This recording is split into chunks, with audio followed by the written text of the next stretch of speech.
Thank you everyone for joining us today. We will begin in just a few minutes to allow more people to enter the room before we get started.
Welcome everyone.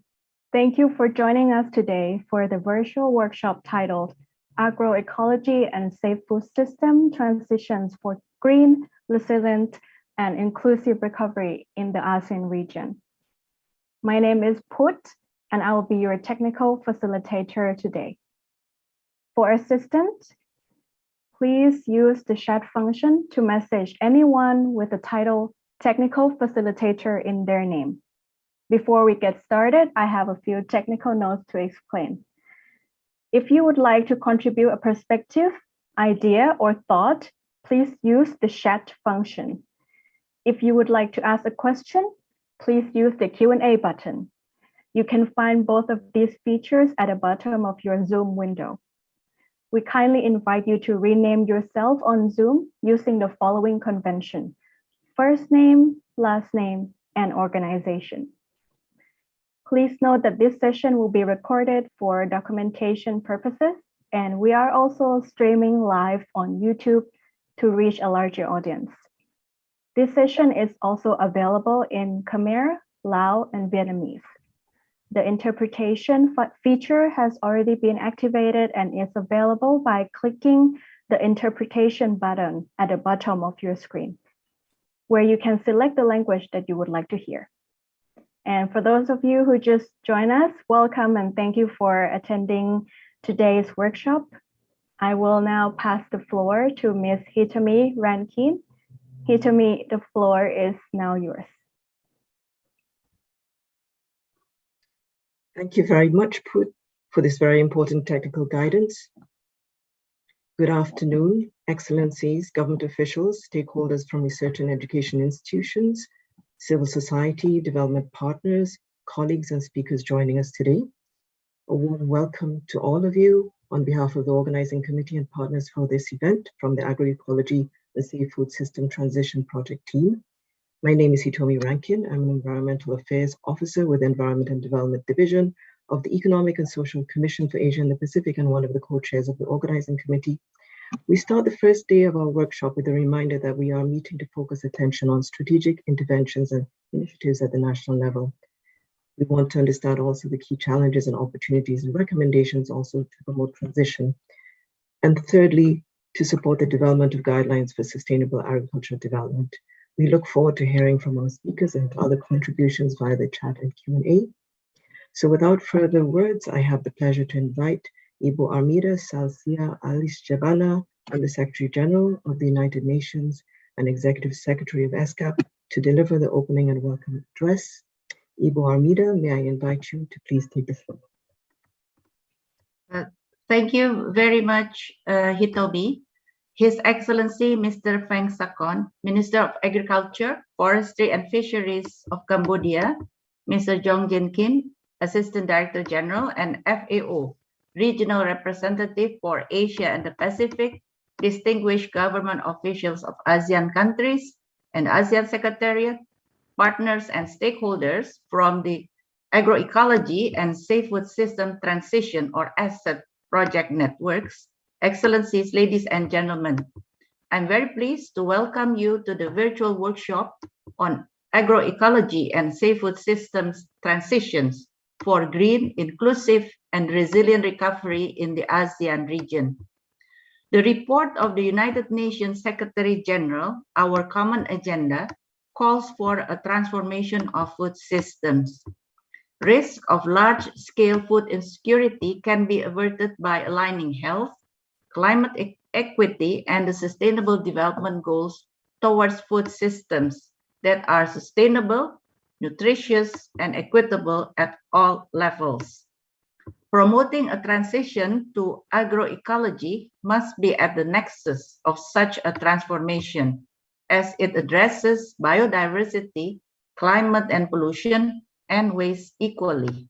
Food production and natural resource management is the direct concern of 50% of the ASEAN region's people who live in rural areas. The agricultural sector contributes some 15% of GDP to the ASEAN region's economy. Agroecology transition can play an important role in COVID-19 recovery, leading to a greener, inclusive, and more resilient ASEAN region. This workshop underlines that agroecology is a paradigm shift to boost agrobiodiversity, increase the ability of soils to retain carbon, and strengthen resilience in the face of pests, natural disaster, and disease, and increase access to healthy diets. An agroecology paradigm empowers small farmers, helping to mitigate production risk, provide access to appropriate inputs at lower costs, and harness scientific, indigenous, and traditional knowledge. Any paradigm shift needs stakeholder alignment and empowerment, but also needs close review and multilateral support. ESCAP has played an important role in convening stakeholders around food system. We convened regional consultations for the food system dialogue, as well as 4 independent dialogues, with a focus on China and Central Asian countries. We will continue to work with UN system and pay particular attention to supporting follow-up and review on food system transition through the Asia-Pacific Forum on Sustainable Development. We are also collaborating with the ASEAN Secretariat to establish the ASEAN Resource Panel to promote sustainability and circularity in resource use. ESCAP's work on resource use shows that biomass is almost half of all resource use of the ASEAN region. The framework for circular economy for the ASEAN Economic Community has identified the agriculture sector as a possible priority sector for early transition, especially in relation to waste reduction and resource efficiency. ESCAP Center for Sustainable Agricultural Mechanization, or CSAM, is launching an initiative on sustainable management of crop residue as part of the response to better managing waste and air quality concerns. The ASSET project harnesses leading institutions to strengthen knowledge and networking, build capacity, support local innovation processes in farming system and value chain, and scale out agroecology transition at the territorial level. Through our involvement in this project, funded by the French Development Agency, the European Union, and the French Facility for Global Environment, we partner with the FAO and several research institutes and centers to organize this workshop. We expect the workshop to result in useful recommendations to strengthen policy processes from local to national to ASEAN level. We also expect increased stakeholder exchange and networking and enhanced climate action. Recommendation will also target more impactful guidelines for sustainable agriculture. Thank you for your kind attention and active participation. I wish you a very successful workshop. Thank you very much.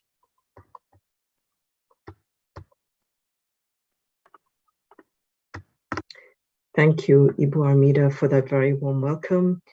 I'm now pleased to invite Mr. Jong-Jin Kim, Assistant Director General and FAO Regional Representative for Asia and the Pacific, to share his welcome address also. Mr. Kim, you have the floor.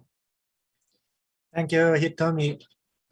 Excellency, Mr. Vang Sakon, Minister of Agriculture, Forestry and Fisheries of Cambodia, Ms. Imu Amida Salshia Alashabana, Undersecretary General and Executive Secretary of ESCAP, senior government officials, partners, distinguished delegates, ladies and gentlemen.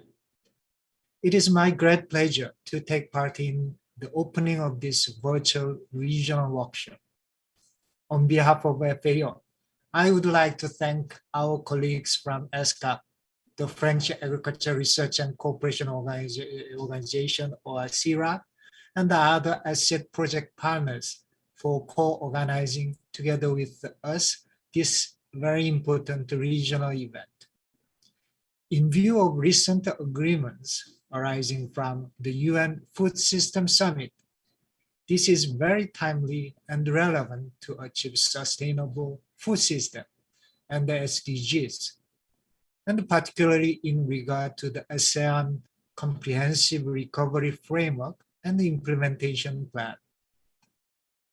The eradication of hunger and poverty is still one of the most pressing challenges of our times, especially in the rural areas in the developing countries. The recurrent natural disasters, persisting conflicts, transboundary pests and disease, and now the COVID-19 pandemic have been interrupting the momentum of achieving SDG, particularly SDG 1 and 2. The latest edition of our flagship report, State of Food Security and Nutrition, published in July this year, estimates that close to 12% of global population was severely food insecure in last year, 2020. That equates to around 928 million people, which is 148 million more than the previous year. About 57 million more people in this region, Asia, were affected by hunger in 2020. This is clearly very worrying. With less than 10 years remaining in our countdown to meet 2030 Sustainable Development Agenda, the world is off track to achieve the SDGs by 2030. As governments focus attention on COVID-19 recovery and stimulus, it is urgent to develop evidence-based guidance and to provide support for government and other stakeholders to accelerate agroecological transition. Agroecology is indeed an important solution for the transformation of food systems towards healthy, resilient, equitable, and sustainable systems. Since 2014, FAO has been providing a neutral space for dialogue on agroecology and to understand key principles and conditions to bring it to scale up. This led to the launch of a Scaling Up Agroecology Initiative in 2018 by FAO and UN partners. 2021 has been a turning point. First, the CFS, Committee on Food Security, policy recommendations on agroecological and other innovative approaches for sustainable agriculture and food systems were endorsed by all member states of FAO. Then the UN Food System Summit recognized agroecology as an important way forward to boost nature-based solutions for sustainable agriculture and food production. Agroecology is a key part of the approach to achieve the targets of better production, better nutrition, better environment, and a better life, and leaving no one behind. through capacity building, technology support, normative guidance, FAO continues to build and disseminate frameworks, tools, and metrics to support transitions in line with the national priorities. FAO and partners also developed a tool for agroecology performance evaluation, or TAPE, which is multi-dimensional assessment tool that produces global evidence on agroecology's performance and informs policy making. FAO continues to support efforts to enhance resource use efficiency through the International Code of Conduct for Sustainable Use and Management of Fertilizers, as well as organic matter management optimization as key components of a system redesign towards sustainable food systems. Recycling of carbon and the nutrients is key to sustainable plant nutrition, social ecosystem restoration, and building resilience in the context of an increasingly changing climate. Finding innovative ways where private sector, smallholders, and governments can work together with the FAO to implement these actions remain high on our agenda. Governments in the region are increasingly adopting agroecological approaches to support and accompany the much-needed food system transformation. Cambodia, the Philippines, and Vietnam have, for instance, already joined the Coalition for the Transformation of Food Systems through agroecology, launched as part of UN Food Systems Summit. To date, this coalition gathers 27 countries and 35 international organizations, including FAO.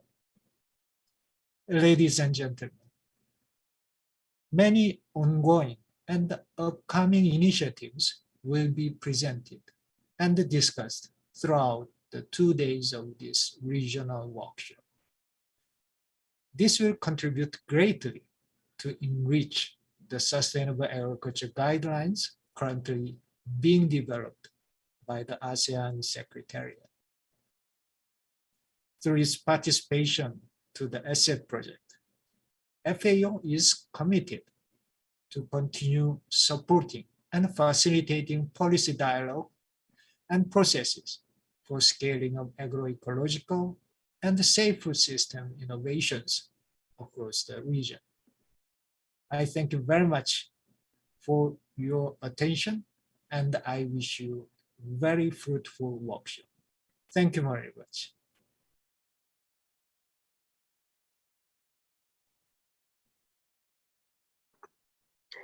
Thank you very much, Mr. Kim, for sharing these messages and important information on FAO's work. I now have the honor to invite His Excellency, Mr. Veng Sakon, Minister in the Ministry of Agriculture, Forestry and Fisheries of Cambodia, to deliver his keynote address. Your Excellency, you have the floor. Thank you. Her Excellencies Abida Sarjas, Ali Jas Bana, Executive Secretary, ESCAP. Excellency Jong Jin Kim, Assistant Director General and FAO Regional Representative for Asia and the Pacific. Excellency, looking to you, distinguished guests, ladies and gentlemen. Good afternoon from Cambodia. I'm pleased and honored to be invited for this important workshop on agroecology and safe food system transition for green, resilient, and inclusive recovery in the ASEAN region. Taking this opportunity, I would like to express my gratitude to the UN ESCAP and asset project for organizing this event that is timely needed as every country in the region faces major challenges of recovering from the COVID-19 pandemic. The Cambodia agriculture sector has been rapidly changing since the early 2000s, with agriculture significantly contributing to the national GDP about 30% and absorbing approximately 60% of market labor before the COVID-19 crisis. The growth of the agricultural sector has been so far related to the expansion of agricultural land, both in lowland and upland areas, and to the increase in productivity, which has been driven by a better access to agricultural machinery, irrigation, agricultural input, such as improved variety, chemical fertilizer, and pesticides. The exportation of agricultural products, in particular meal rice, maize, cassava, banana, and natural rubber product has been increasing significantly over the last decade. However, the expansion of agricultural land is no longer possible, and the intensification based on an increased use of chemical fertilizer and pesticide also lead to major social, economic, and environmental drawback. The COVID-19 epidemic has slowed down the economic growth in the region, including Cambodia, where the growth rate was negative.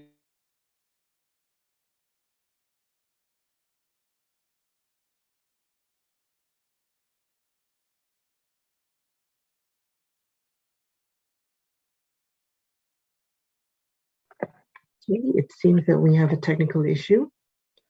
May I invite Alex to remove the spotlight from himself and return, please, to His Excellency's address.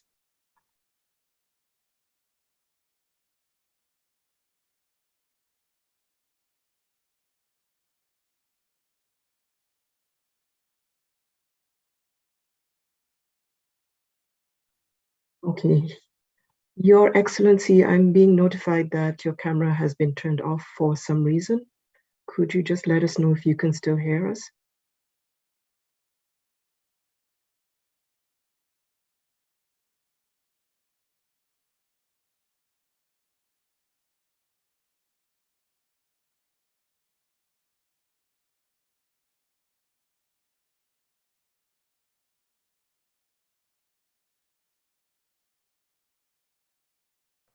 Ladies and gentlemen, apologies. We have a technical issue. It seems that there is a disconnection from Cambodia. In this case, may I check with the technical facilitators if we can reach His Excellency's team? And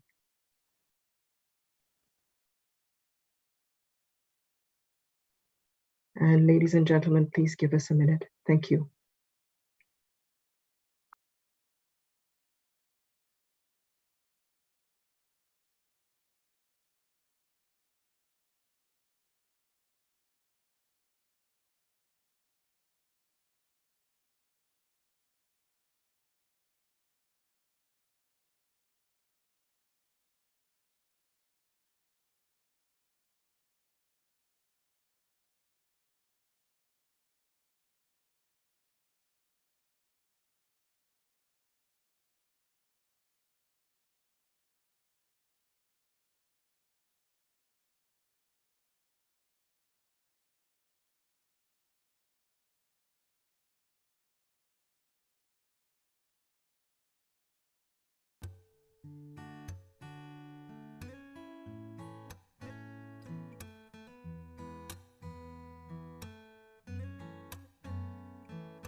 Thank you, colleagues, ladies and gentlemen, for holding. We've been informed that they will be back on from Cambodia very shortly. Thank you.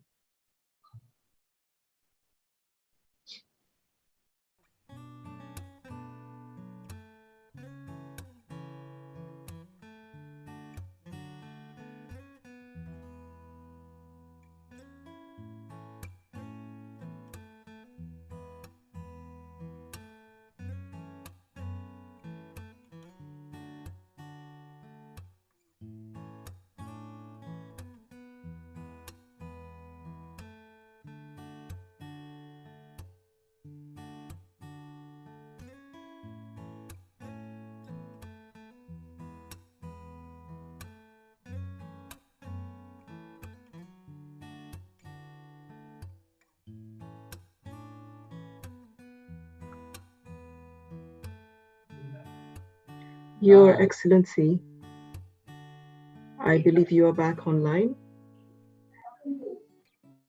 Okay. I can start again. Sorry Welcome about back. internet Thank you. shutdown. The climate change has also significantly affected Cambodia agricultural sector and put food security and livelihood at risk. In the future, climate conditions for the period 2025-2050, most of Cambodia agricultural area are likely to be at high exposure risk of drought. Under a high emission scenario, agricultural yield will be greatly impacted by the climate change.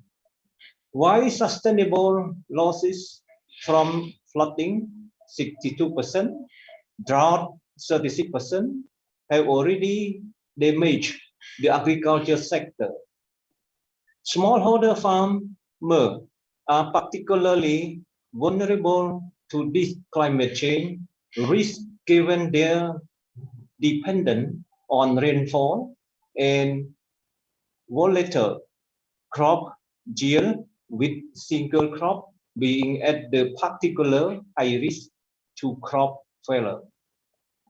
Cambodia has undergone a rapid transformation from forest cover to agricultural land, and our turn of the traditional rotational to diversify cropping system. With a recent estimated 42% of Cambodian land is being moderately to heavily degraded at an estimated cost to the country of $677 million per annum. Driven by high market demand, repeat land conversion have had severe degradation impacts on the limited remaining forest cover, biodiversity, and soil loss. Without intervention to resolve this impact, climate change will dramatically continue to compound the effects through reduced rainfall, drought, increased heat, topsoil erosion, flood and landslides, as well as decreased yield. Restoring soil and well as well as conserving water are among the most needed requirements to advance farm sustainability and contribute to climate change adaptation and mitigation.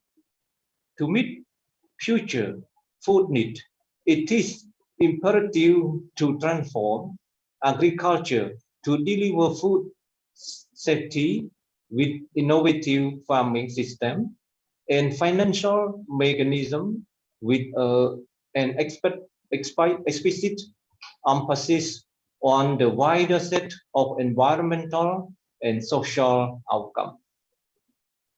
Reflecting on these challenges and in line with the ASEAN vision and strategic plan for food, agriculture and forest 2016-2025, the Royal Government of Cambodia and the Ministry of Agriculture, Forestry and Fishery are engaged into the promotion of sustainable agricultural production and suffer food systems which are more inclusive, more competitive, and more resilient. This paradigm shift is based on the principle of sustainable intensification and agroecological transition. To achieve this transition and contribute to the attainment of sustainable development goals, a number of policies have been implemented. The Agriculture Strategic Development Plan 2019-2023 emphasized that climate resilience and sustainability are among the core principles addressing the adaptation and mitigation to climate change and issues related to agricultural land resources. The agriculture sector Master Plan 2030 reiterates the priority in enhancing agricultural productivity, diversification, sustainable intensification, modernization, and commercialization by enhancing crop production and sustaining ecological system. In addition, the Royal Government of Cambodia is committed to join hand in hand with the international community. First, combating and degradation under UNCCD framework through the National Action Program to combat land degradation 2018-2027 and land degradation neutrality target 2018. Second, restoring the biodiversity through the National Biodiversity Strategy and Action Plan. Third, adapting and mitigating the climate change through the ratification of Paris Agreement and joining the fourth per thousand initiative. Fourth, implementing the National Strategic Plan on Green Growth 2013-2030, the Cambodia Climate Change Strategic Plan 2014-2023, the updated Cambodian nationally determined contribution NDC, and fifth, transforming food system through agroecology, joining a coalition for the transformation of food system through ecology within the framework of the United Nations Food System Summit. Excellency, Luciptiu, distinguished delegate, ladies and gentlemen. To accomplish our commitment, MAS is significantly engaged since more than a decade in conservation agriculture and more recently in the agroecology dynamic in connection with neighboring countries. In May 2020, the Cambodia Conservation, Agriculture and Sustainable Intensification Consortium was launched at aim of strengthening coordination across sector, bringing together 5 ministries and the Chamber of Commerce. CASIS provides support to all stakeholders, promoting conservation, agriculture, and sustainable intensification toward agricultural modernization and agroecological transition. CASIS will play a key role in terms of policy dialogue, contributing to the Lao PDR facilitated initiative on agroecology for the ASEAN. I'm also pleased to announce our ambition to upgrade our main experimental station, the Boknau Conservation Agriculture Research Center, as a national and regional training center for conservation agriculture, sustainable intensification, and agroecology, thanks to its legacy with the longest conservation agriculture experiment and demonstration in the region. A 5-year strategic plan 2022-2026 will be finalized by the end of the year, and we expect that our development partner will join us to reach our goal with the development of this national and regional training center on agroecology.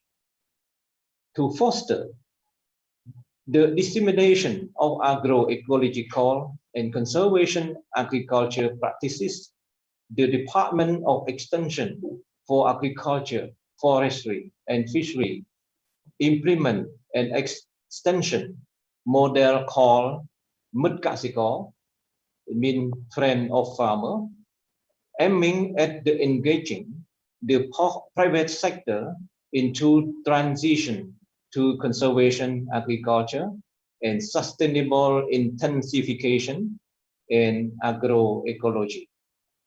The carbon financing initiative will also be implementing incentivizing smallholder farmer who will transition to conservation agriculture and sustainable intensification and agroecology. This pilot initiative is implemented through ASET, FFM, the conservation agriculture, sustainable intensification and agroecology concept and principles are progressively integrated into bachelor and master curriculum of the Agricultural Institute and University. To build capacity of the new generation of lecturer, scientists, and agronomists, the Royal University of Agriculture has implemented the Center of Excellence on Sustainable Agricultural Intensification and Nutrition, aiming at strengthening the research capacity and education in the field of sustainable intensification. Excellency, Locative, distinguished delegate, ladies and gentlemen. Last but not the least, I am confident that you will have the opportunity to listen these experiments through different presentations today and tomorrow. I hope that these experiences from Cambodia could be good lesson learned and reflection for other countries in the region. Based on our rich experiences, we are definitely willing to contribute to ASEAN guideline on sustainable agriculture and to support the agroecology and safe food system transition for a successful implementation. Thanks once again to the organizing committee and thanks to all Cambodian colleagues and partners who are dedicated their time and energy to achieve this result. We will continue to work together hand in hand with all of you at national, regional, international level to reach our common goal of a competitive, inclusive, resilient, and sustainable food, agriculture, and forestry sector, contributing to food and nutrition security and prosperity in the ASEAN community. I wish the workshop a great success. Thank you so much.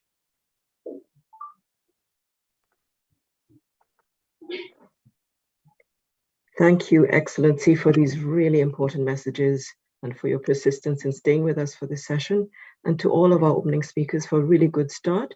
May I invite Ibu Armida, Mr. Kim, and His Excellency Veng Sakon to put their cameras on while they are on, so we can take a picture. I will be taking a picture now. Okay, 3, 2, and 1. Thank you. That's it. Thank you so much. So now, with this very good foundation, we move to the next segment, and I invite Dr. Estelle Bianabe of CIRAD and co-chair of the organizing committee to take us through the next segment. Estelle, please. Thank you very much, Hitomi. Thank you very much all for joining. Thank you, His Excellency Veng Sakon, Ms. Armida Salcia, Alice Shabana, Mr. Jong Kim Him for your opening speech. Now we will be moving in setting the scenes towards agroecology and safe food system transition. And may I invite Dr. Min Pham Quang to open his screen. Dr. Mi Pham Quan is the Assistant Director of the Sectoral Development Directorate, and is the head of the Food and Agricultural and Forestry Division in the ASEAN Economic Community Department. I would like also to invite Dr. Errol Pereira, who is advisor to the ASEAN on the guidelines for sustainable agriculture. Thank you very much in advance for providing us with key insights on the development of the ASEAN guidelines on sustainable agriculture, which is underway, and to which our workshop today and the ASEP project more broadly intends to contribute. The floor is yours.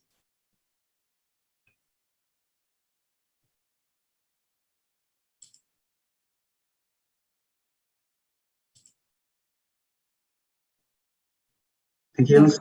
Can you hear me? Yes. Okay, thank you very much for the introduction. Nice. And for our past today's, we would like to introduce our initiatives on the development of the ASEAN guideline on sustainable agriculture. First of all, I would like to thank ESCAP for inviting us to join this workshop. I think that is very important workshop to discuss about the sustainable agriculture. And in this workshop, I also would like to share with you our views as a current workshop ASEAN in promoting sustainable agriculture. In fact, many actions and activity on sustainable agriculture has been implemented in the ASEAN regions. And through the implementation of these activities and actions planned, we also observe that the current public support to food and agriculture has helped to rapidly increase production and productivity of the agricultural food sector in the region. But it seems to us that through the implementation of those policies, we are now also facing a lot of difficulties in addressing the growing challenge linked to climate change, environmental degradations of soils and waters, biodiversity loss, food and nutrition insecurity, and pandemic risk.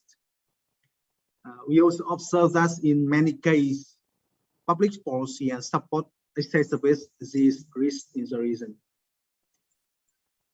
In our view, right, we think that urgent transitions is needed towards the sustainable agriculture that needs to deliver healthy diets and resilient livelihoods that takes place within the environmental boundaries. It should also maintain, protect, or restore our natural ecosystems. In general, right, we also view that the sustainable agriculture should also cover support the generation of better economic livelihoods and incomes for farmers and rural communities. It should also reduce agricultural environmental footprint. In fact, we also observe that sustainable agriculture needs to use inputs and resources efficiently, and thus can reduce the use of non-renewable inputs and resources, thus has harmful impacts on climate and the environment in the ASEAN regions. We also believe that the sustainable agriculture needs to promote agricultural practices or best agricultural practices such as sequesters or minimize the greenhouse gas emissions and enhance the resilience of agri-food system to pest, disease, climate, and other shocks. Of course, we also think that the sustainable agriculture needs to contribute to greater food and nutrition security and local resilience, in part through the sustainable production and increased availability of affordable and nutritious food.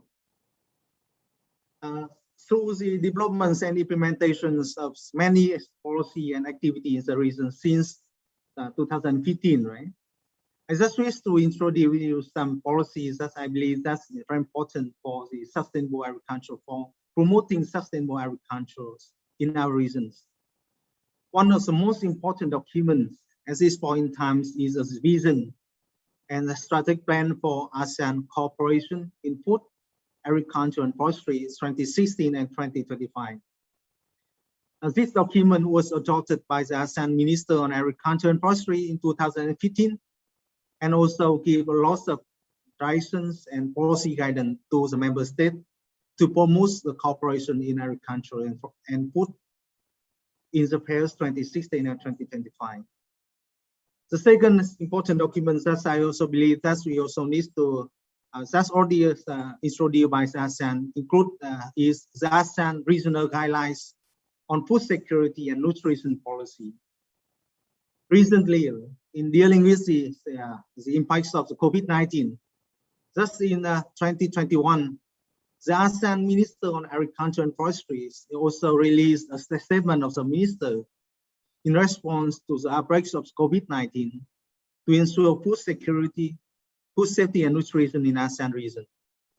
And recently, the ASEAN, in coordination with the partner, also implements the ASEAN guidelines on promoting responsible investment in food, agriculture, and forestry, the implementation of the regional guidelines on climate smart agriculture.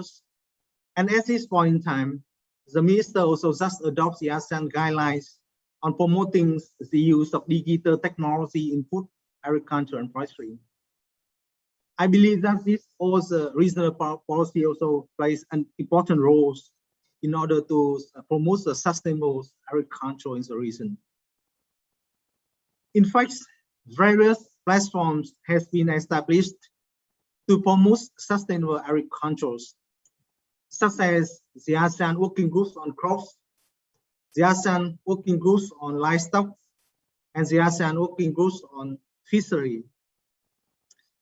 Recently, ASEAN also established the ASEAN Climate Resilient Networks and the ASEAN Negotiating Group for Agriculture under the UNFCCC. Those working groups is very important to promote the activities and provide the recommendation for the member state to focus on not only the sustainable food, but also to promote the best practices in order to deal with the climate change issues. I was amazed to understand that just a few days ago, the ASEAN Negotiating Groups for Agriculture or ANZAS, together with the ASEAN Climate Resilient Networks, have just finished negotiating the terms of the global work plans because Coronavirus joint works on agriculture under the UN FCCC at COP26 at Glasgow. The ASEAN negotiated and also promotes the transformation of agriculture to low emissions and resilient food system. We hope that all the partners, UN ESCAP, FAO, also can work with us so the ANGAS or ASEAN Climate Resilient Networks on the conducting the activity related to the coronavirus or work on agriculture. You know, that's recently, right? That's last year in November, the ASEAN Comprehensive Recovery Framework and its implementation plans was adopted by the ASEAN leaders. The frameworks also emphasize the need to develop the ASEAN guidelines on sustainable agriculture. And this, although this one is one of the important initiative under the framework, the recovery framework. As this stage, you know, that's the framework also be discussed by the ASEAN Minister on Agriculture and Forestry in their 43rd AMAP meeting in October 2021. Just a few days ago. And now the ASEAN Secretariat, with support from the partners, is engaging our consultant, our partners, key dialogue partners, to develop the ASEAN guidelines on sustainable agriculture. In this connection, I also would like to introduce our lead consultant, Dr. Eros, to share with you some views and ideas on the proposed contents of the guidelines. Dr. Eros, please, the floor is yours. Thank you.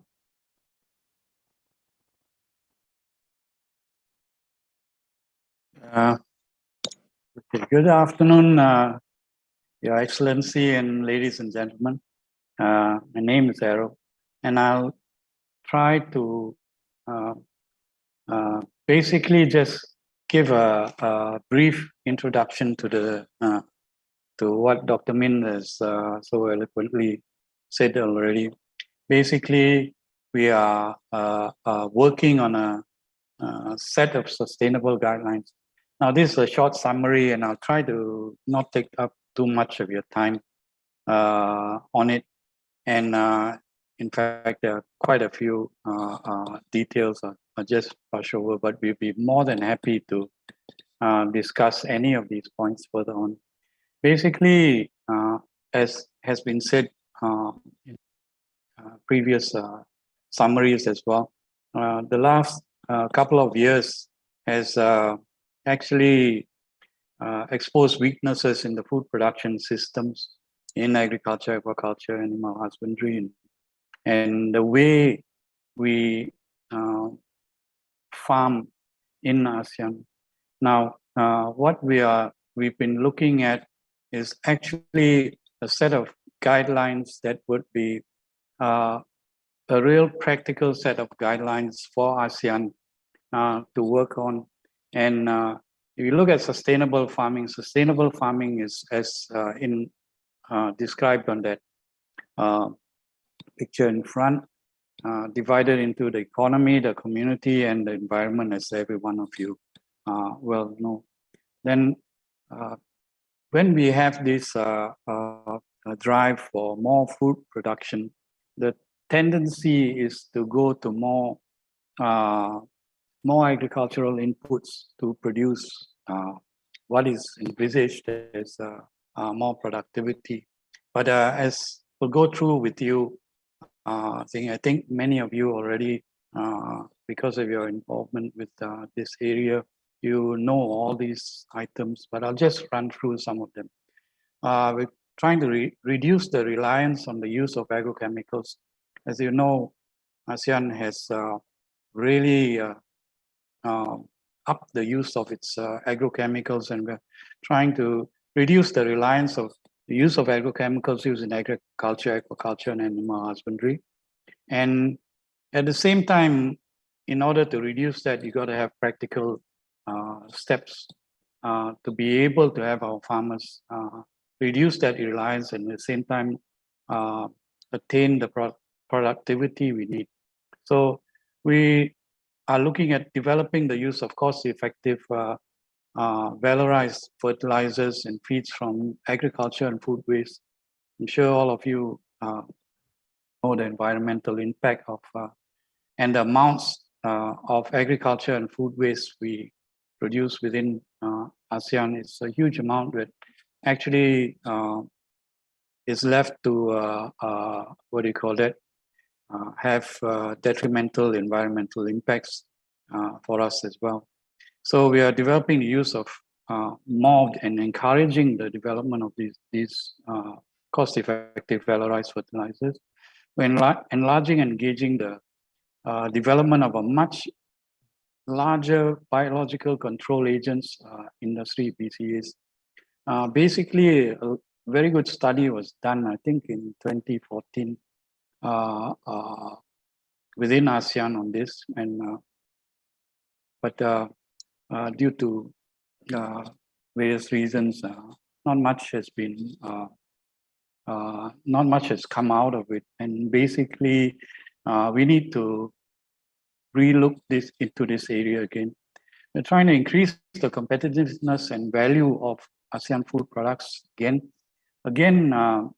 Our lessening competitiveness is we have a huge import bill for agriculture, agrochemical inputs, and these agrochemical inputs are not only not sustainable, they also take a heavy toll, and as with the recent increases in nitrogen-based fertilizer prices in the world demonstrates this is a huge cost on the farmer, and we can we be encouraging the use of valorized fertilizers from our agri waste.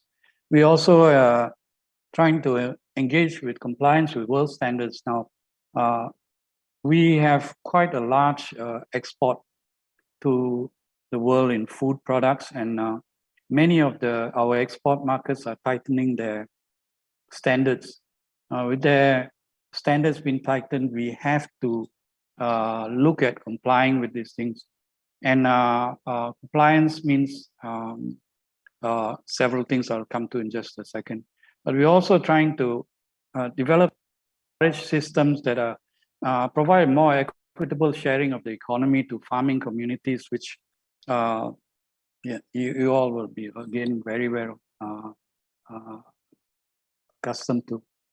Now, for the community, we're gradually reducing the import and use of highly hazardous pesticides, broad spectrum pesticides and neonicotinoids, and having a relook at and trying to do suggest ways forward on antimicrobials, the excessive antimicrobial use as well in our farming technology. We again expanding the use of safe BCA, hopefully through national legislation and regulation. Now, another very important thing is we're running programs that will re-establish the centrality of a healthy soil through use of the this one is called the Soil Health Card Program, and this one is a program that's being developed together with India as well. Not got the time to discuss this today, but we very willing to think. Again, it places the soil health as a centrality to healthy agriculture and food production. Precision farming, as in precision farming, but also focusing on the necessary biological things, that means the necessary soil health. Decreasing greenhouse gas production from agriculture. Again, decreasing it basically takes place in a lot of our systems in valorizing the agriculture and food waste, boosting the soil health for carbon capture, increasing the deployment of renewable energy, reducing the use of agrochemical inputs, and all this. Again, for the environment, these climate resilient methods and things like this, we also looking at more effective ways of training and educating farmers in the systems and looking at the failures of the systems as well, trying to suggest better ways. We're also engaging targeted minority groups in responsible food production throughout ASEAN. And again, looking at smart, sustainable food production systems to attract more youth and women into sustainable agriculture. And once again, repeating, targeting low carbon and a decarbonized economy based on renewable energy. I think there's a lot more that I can think, but at this point, I think I better take more than the time that I've been. So thank you so much for your time, and I'd be very happy privately to, if any contribution to any of the ideas, we'd be more than happy to discuss it. Thank you, Dr. Min, and thank you, everyone. Thank you, Dr. Eros, and for the comprehensive presentation on the ideas or views on the development of the ASEAN guidelines on agricultural, sustainable agriculture, right? Just to highlight the key point here, right? So we also want to focus on circularity of agriculture. One also to gradually reduce the use of agrochemicals in production, as well as the use of the antibiotic or antimicrobials in livestock production. For the process, right, we are now developing we are now drafting the ASEAN guideline on sustainable agriculture, and we also expected that within this year, the draft version will be also circulated to the member state. Right? We hope that maybe within this year, or maybe December or January next year, the draft will be ready to work with the ASEAN member state.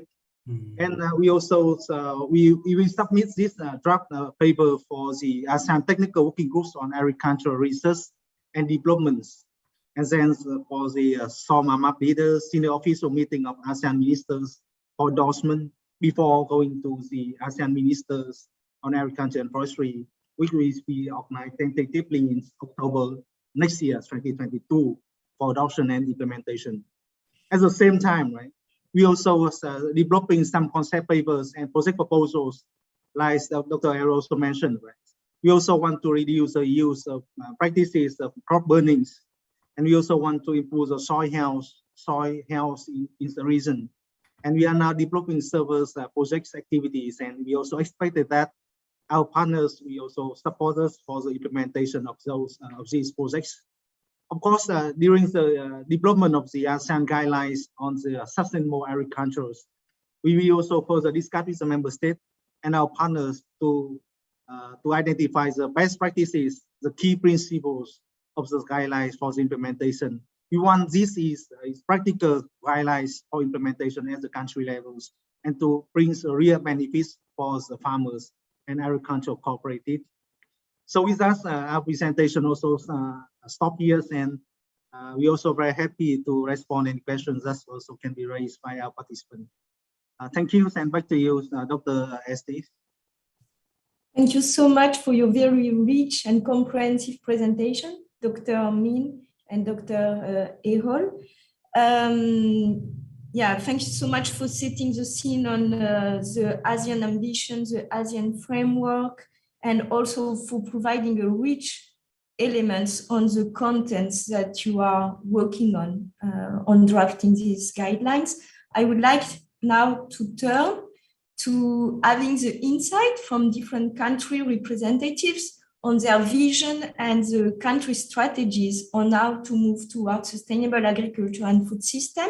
So may I invite first Dr. Nguyen-Do Anh Tuan, who is Director General of the International Cooperation Department from the Ministry of Agriculture and Rural Development from Vietnam, to open his screen and give his speech on the Vietnam sustainable food system and related policies. Dr. Tuan, the floor is yours.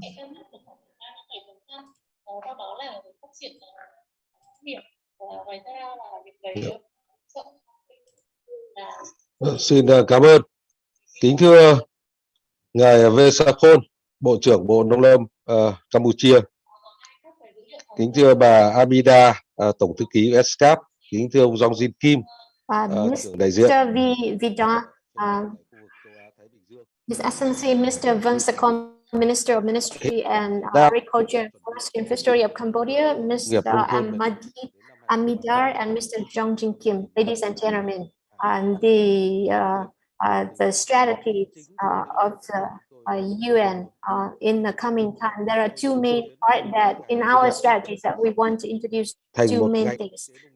First of all, is that we identify, we try to view agribusiness. When we talk about agricultural business, we have to think about from the less input, from the seed to the fertilizers to water to soil, but the outcome should have higher values. So it's more about the value added.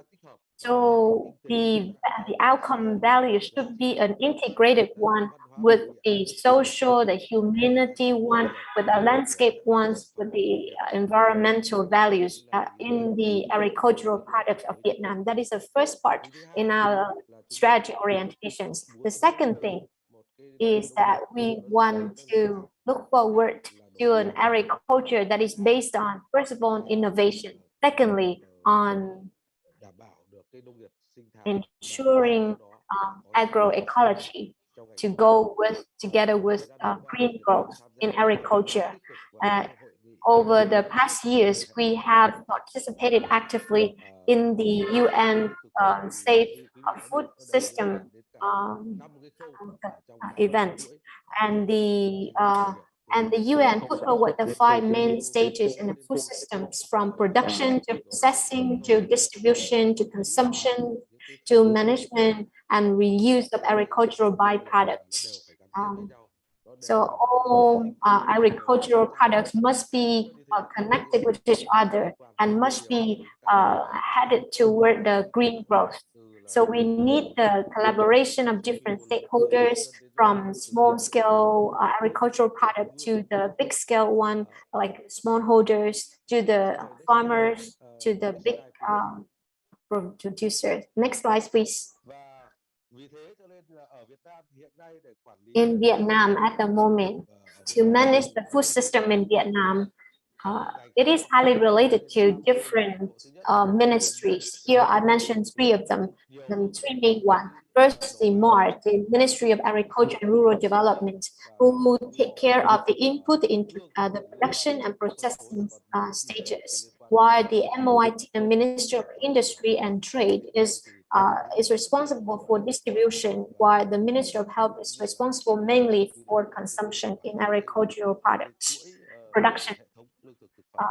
So here it's just a big picture of the food system management in Vietnam. At the moment, there's a mechanism for the ministries to collaborate with each other better. Especially, we have the government circular number 13 between the 3 ministries to make sure that they can collaborate well with each other. Apart from that, for each sectors, we have related ministries and agencies that are related to a safe food system. Next slide, please.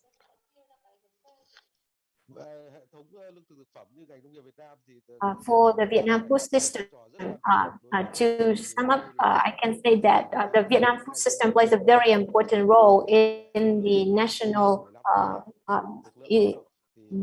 because for Vietnam, the labor force account for about 33% of the total labor force in Vietnam, and Vietnam is one of the top agricultural products export in the world.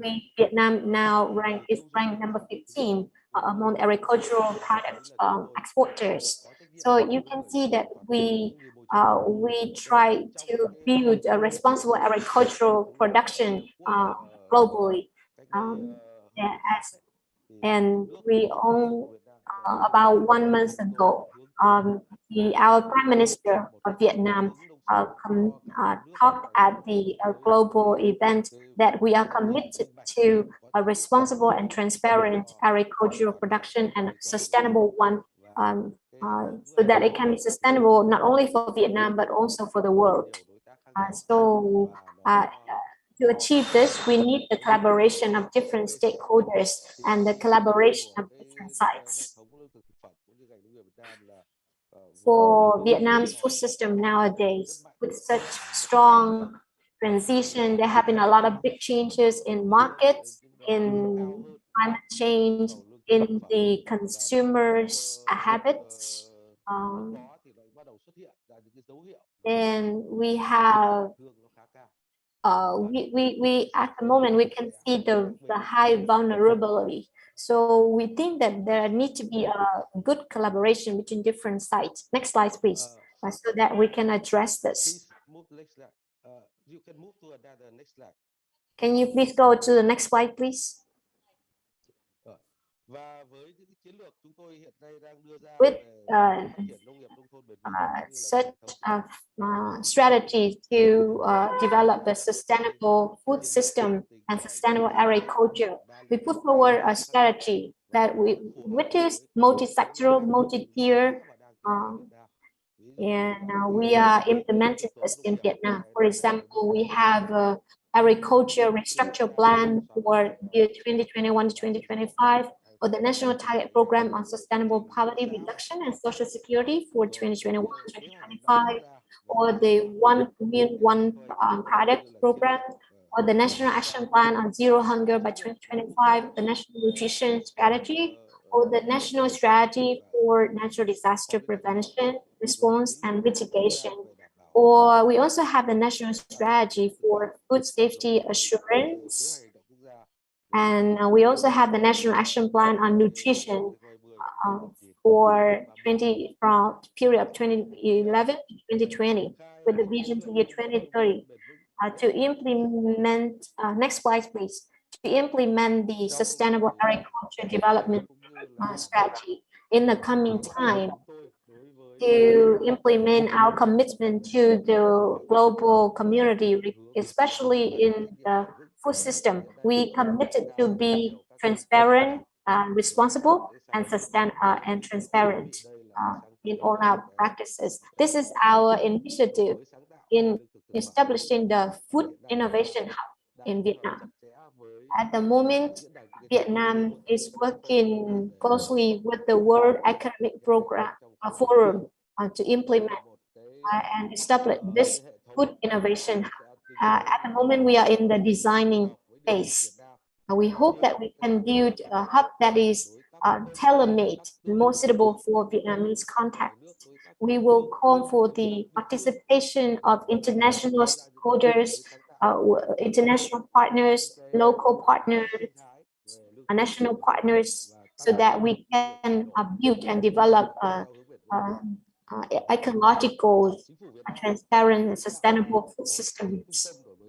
We want to establish the Food Innovation Hub in Vietnam, and to connect different regions in Vietnam, to connect Vietnam with other neighboring countries, first of all in the Southeast Asian area region, to develop smart agriculture. And then from this Food Innovation Hub, we will try to scale up and expand agroecology transition with green agriculture and low emission, so that we can become a country of green and sustainable agriculture with low emission. We are collaborating with the World Economic Forum, so that from the central level to the national level, we will build a database of food systems to share it with the localities to share it with other countries in the region. And we would also work with the private sector, with the multinational corporations, with the domestic corporations. So to build up the agricultural product clusters or the new models where there's a close collaboration between the industries and the institutions. We hope that in the near future, we can open this food innovation hub. So there will be different components from the institutions to the policies to the networking, and we hope to have the opportunities to collaborate with all of you, especially first of all with the ASEAN member states and then with the world. Thank you once more time. I would like to send my special thanks to the organizing board for giving the time to talk to all of you. Thank you for your attention, and I wish the workshop a great success. Thank you.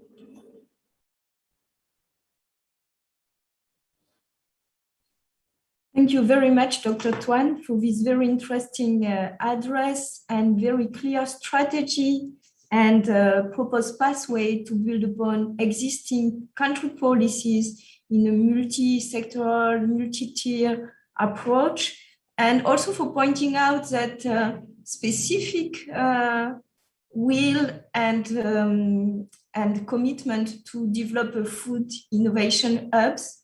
So that would be a very important development, I imagine, in the future. Thank you so much. I would now like to give the floor to Dr. Chan Sarut. His Excellency Dr. Chan Sarut, who is the Under Secretary of State for the Ministry of Agriculture, Forestries and Fisheries from Cambodia, and who is also the chair of the Executive Board of the Conservation Agriculture and Sustainable Intensification Consortium that has already been mentioned in the keynote speech. Dr. Chan Sarut, may I invite you to open your screen? The floor is yours. Okay. Thank you. Good afternoon, Excellency, distinguished guests, ladies and gentlemen.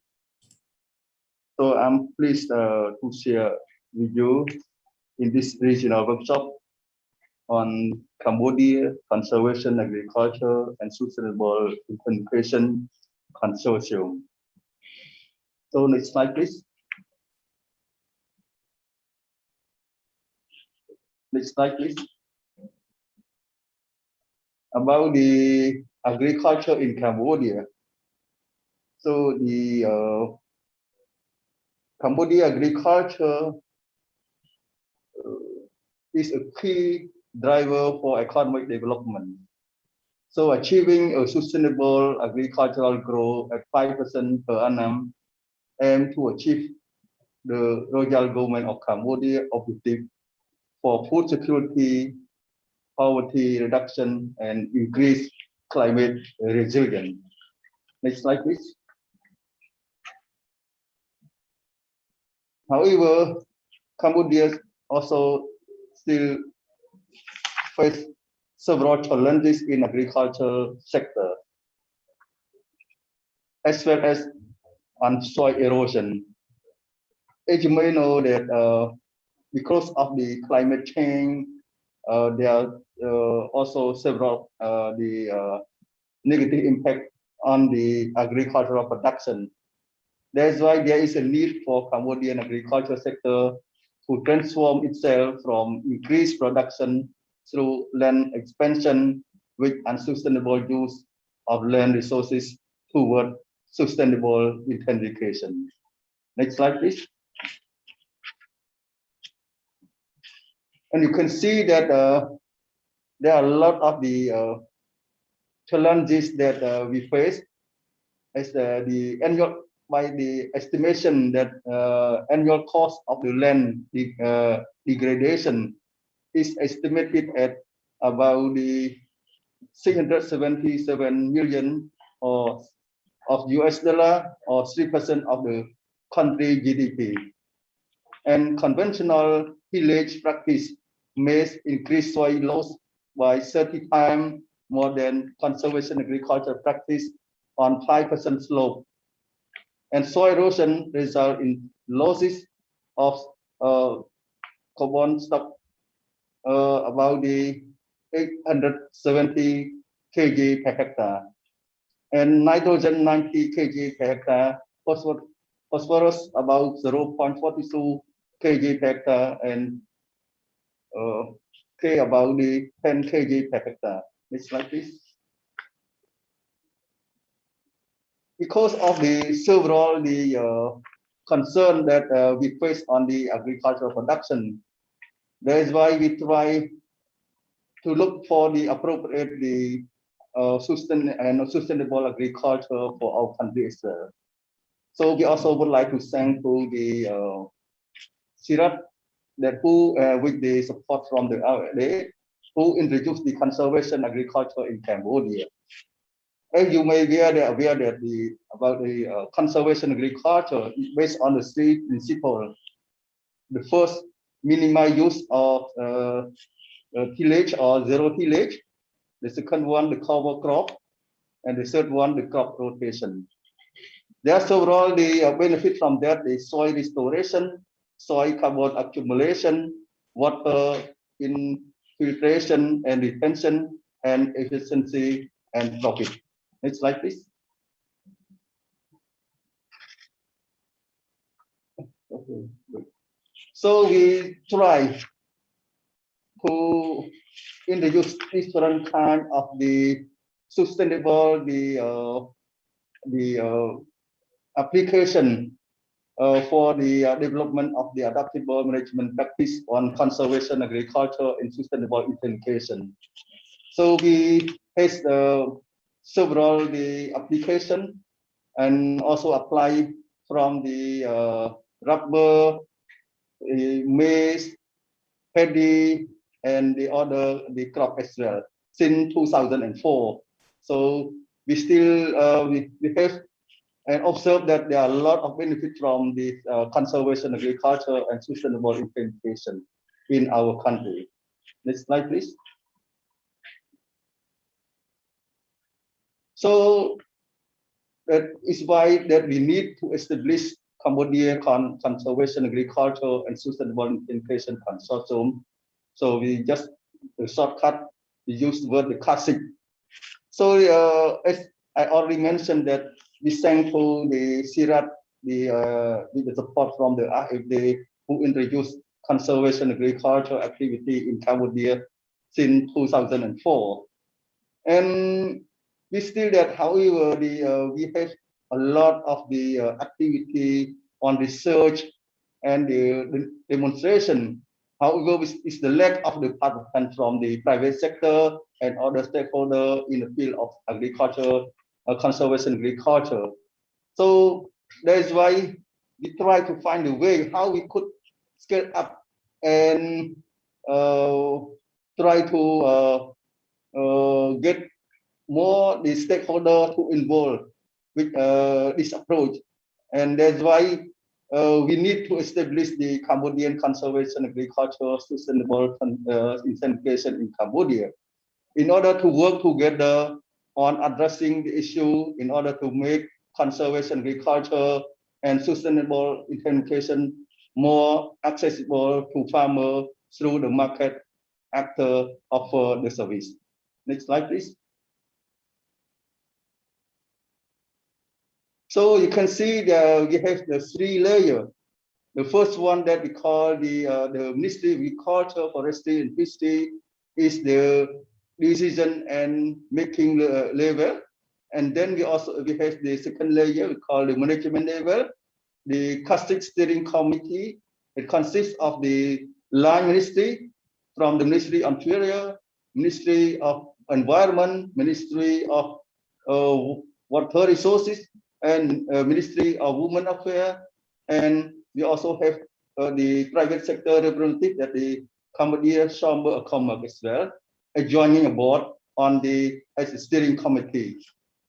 And the lower level is called the executive level, that where I and also the team who implementing the activity as the executive board.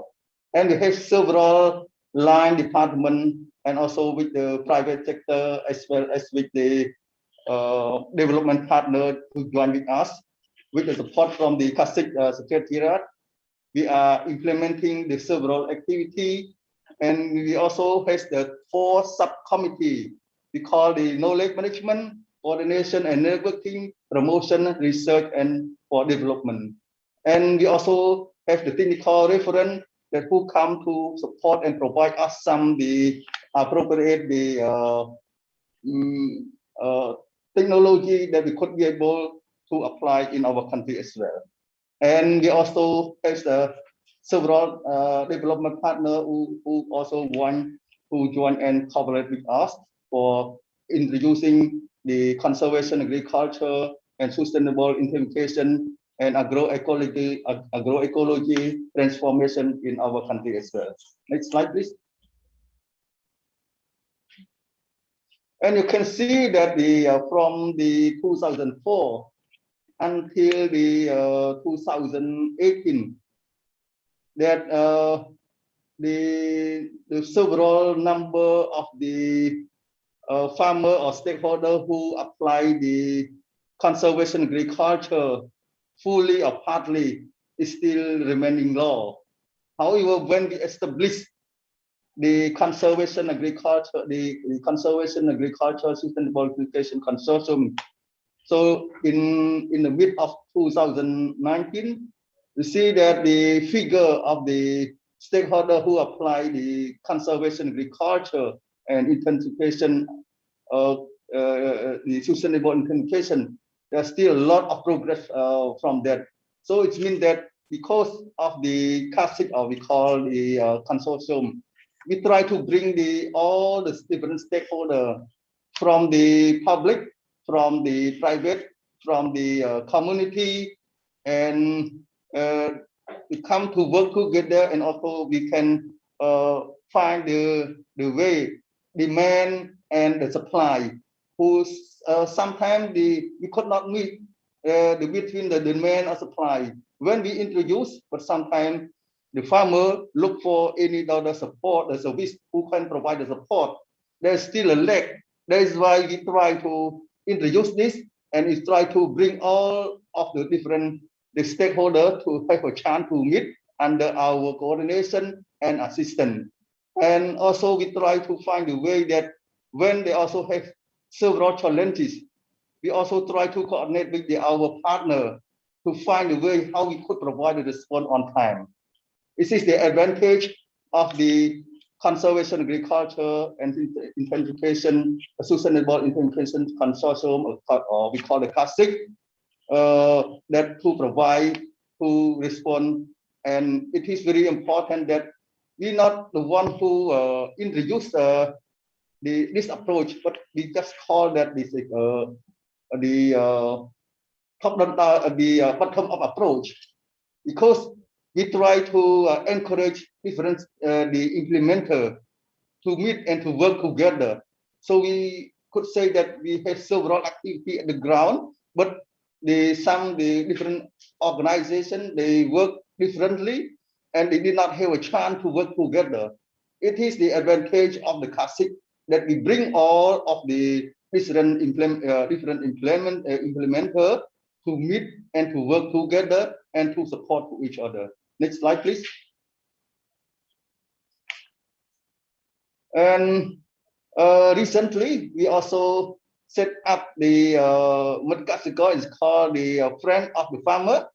So we try to bring all the different partners. As you can see the several logo here, from private, from public, and from the microfinance, and also from the research institution and from the development partner to work together under this umbrella. Next slide, please. So the Medgasiko, or you can see that it is a unique feature that we have the actor from the public sector as the involved in opening the market for the private sector. We also have the private sector accompany the public sector during the sensitization of the farmer and provide the service on the commercial basis. We also have the we could say that early adopter agree with the to take the sustainable integration service and use their land to showcase the result to other farmer. Finally, we call the government extension. Is the embed mechanism of the friend of the farmer into the government extension system. Next slide, please. So thank you for your attention. I would like to make a brief because we have limited time, and I hope that you may have any questions so we can communicate through any by email or by any other communication as well. Thank you. Thank you so much, Dr. Sarut, for this very broad and rich presentation, which really matched nicely stresses the challenges, but also the ambitions, the strategies, and the framework of the Conservation Agriculture and Sustainable Intensification Consortium, and putting out its trajectories and the ways forward. And especially thanks for sharing your experiences and way of working to bring together different stakeholders to work together. And I well noted that very innovative approach to extension model, Metkaseko. Thanks a lot for sharing that. I'm sure there will be a lot of interest into it. I would like now to give the floor to our next speaker, Dr. Safantong Tateva, who is the Deputy Director of the Department of Agricultural Land Management of the Ministry of Agriculture and Forestry of Lao PDR, and who is also the focal point for LICA. And Dr. Tateva, the floor is yours to talk to us about that regional initiative on Lao Initiative for Agroecology in ASEAN, LICA. Thank you for opening your screen, Dr. Tateva. Yes, thank you very much. Let me, sorry. Okay. Actually, I mean, it's like, since we have this, I mean, initiative, I mean, in very early stage, you know, I mean, like in the country, Laos, I mean, almost the same time as Cambodia, I think like early 2000 that we were started this, and then I mean in the 2016 I think like we were started to propose this, I mean, Lao initiative on conservation, agriculture, and agroecology. And can you go to the next slide, please? Yeah, I mean the objective of the Lao initiative or LICA is just, I mean, to share the success and learning experience within ASEAN country. I mean, on the political or institutional mechanisms, and also, I mean, the efficient support of agroecology transition. And at the same time, I mean, facilitated, I mean, on the inter-country analysis, I mean, with this, I mean, experience. Through the ASEAN Partnership or Sector Working Group on Crops, I mean, precisely, and facilitate the design of ASEAN guideline and for the policy support agroecology transition. This is the three objectives that, I mean, we try to achieve, I mean, for the LICA initiative. Next, please. Yeah, I mean the process, I mean, of the LICA, I mean, like we start from 2012, I mean, in 34 AMAP meeting in Lao PDR, and then I mean, like the concept has been circulated, I mean, in the next meeting in Malaysia in the following year, and 2015 in Naypyidaw, I mean, they asked for the, I mean, agriculture management system that, I mean, to what they call for active participation from the member country of this. I mean, precisely, I mean, 2016, the first LICA meeting was organized, I mean, in Vientiane, that was attended, I mean, 5 ASEAN member country, I mean, Cambodia, Laos, Malaysia, and Myanmar and Singapore, where it's the secretariat, I mean, domestic senior official. 2017 also, we were presented LICA in enlarged, I mean, conversation of the agriculture and own agroecology practice has been included into LICA. And also sharing, I mean, the main things, I mean, comparing as much as possible, I mean, harmonizing the national regulator of agroecology, and at the same time, in order to progressively develop common position, I mean, of agroecology in ASEAN. And 2021 also, I think, like, I mean, this year, I mean, ASEAN, I mean, some AMAP meeting, and we were presented, and then at the same time, I mean, the LICA initiative, I mean, also was included into the strategic action plan of the ASEAN sub-working group on crops. I mean, on the, I mean, action plan 2021-2025, I mean, and just, I'm like, that was, I mean, what we are doing. And then next, please.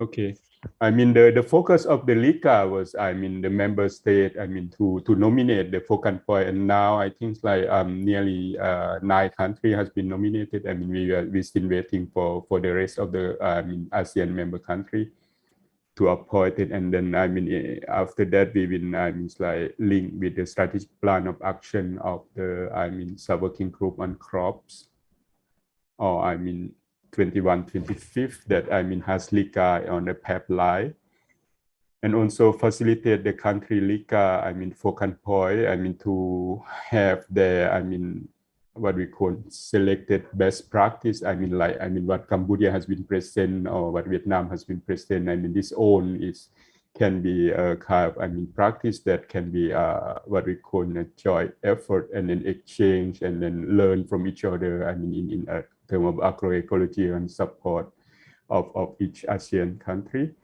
and facilitating the, I mean, collective of own analysis, I mean, successful, I mean, what we call the policy by LICA focal point, I mean, like the implementation of what what they could have been presented, I mean, to the ASEAN, and at the same time, you show your success story, and then sharing how to, I mean, like, which is really, I mean, good practice for each country to adopt their, I mean, different practice, I mean, into this, I mean, political arena. Okay, next, please. Okay. Thank you very much. Thank you so much, Dr. Tateva, for bringing these key features of the ASEAN level LICA initiatives, and for pointing the framework, the trajectory, and the ambition. We acknowledge that we are well behind schedule, but we would still like to take 2 questions which have been asked in the Q&A, and please do not hesitate to ask further questions. Firstly, I would like to ask Dr. Min, please to answer a few ASEAN questions, which is about whether there is any harmonization mechanism regarding sustainable agricultural production and food system among ASEAN member states. Thank you, Estes, for the question, and also thank you. I think that's for this question, right? For ASEAN. In fact, there are several working groups to work with together and identify the priority activity for sustainable agriculture. For example, in ASEAN now we have the ASEAN working groups on crops, and they also discuss a lot about the standards in agricultural production, right? And then the member state also discuss about the organic agriculture, and they also try to discuss about the harmonization and certification process in the crops sectors. At the same time, right, ASEAN also established the ASEAN working group on livestock and discuss about different matters relating to the animal disease and zoonotics in the region. Also the same, right, working group on fisheries, they also discuss about the ASEAN good agricultural practices, and we try to develop the ASEAN regional guidelines on the crop sectors, on livestock sectors, and fishery sectors, because that GAP, good agricultural practices, good animal husbandry practices, and good agricultural practices. So that is the key thing, right? So I mean, that's as a regionals, we also have ASEAN also prepares and develops the regional guidelines, and the regional guideline was implemented through the relevant sector working groups. For example, crop, livestock, fishery, and forestry. Even for organic agriculture, they're also working on that. So at the same time, right, so ASEAN also set up a server network, for example, climate resilient network, to implement the climate smart agriculture. And as mentioned in my remarks, ASEAN also established the ASEAN negotiating groups for agriculture to discuss about matter under the UNSCCC on climate change and low carbon emissions. In addition, right, ASEAN also some technical working groups on research and development, on training and extensions, and even for halal food, as a member state also discussed about the standards. So, in order to answer the question, right, so is there any mechanism like this? Yes, in ASEAN we have mechanisms.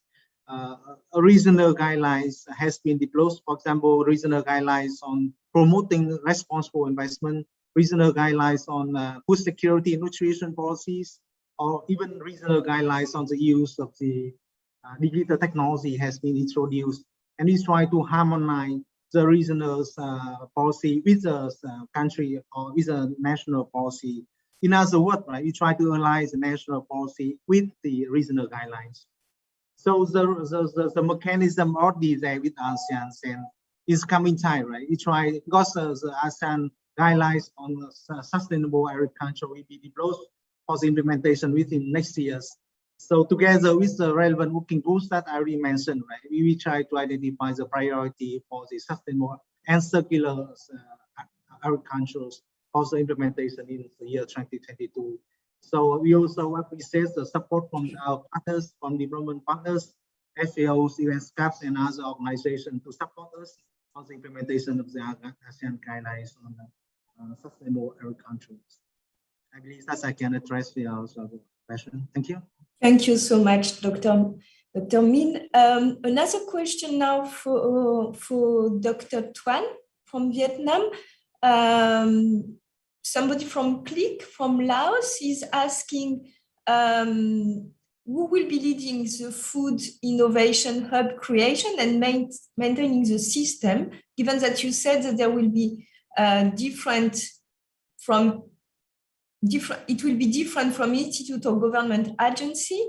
And the question is also, how will it going to be benefiting to smallholder farmers? Dr. Tuan? Can you hear your answer to that?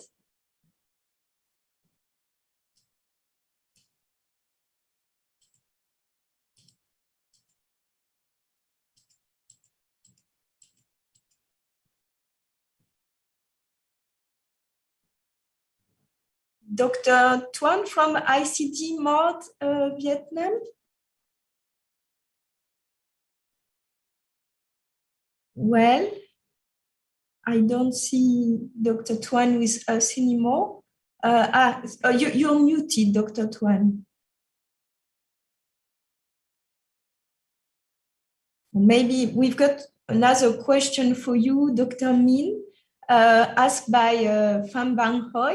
who is asking if you bring circular perspectives into agricultural policy development, how could you treat crops, animals, fisheries in such a perspective?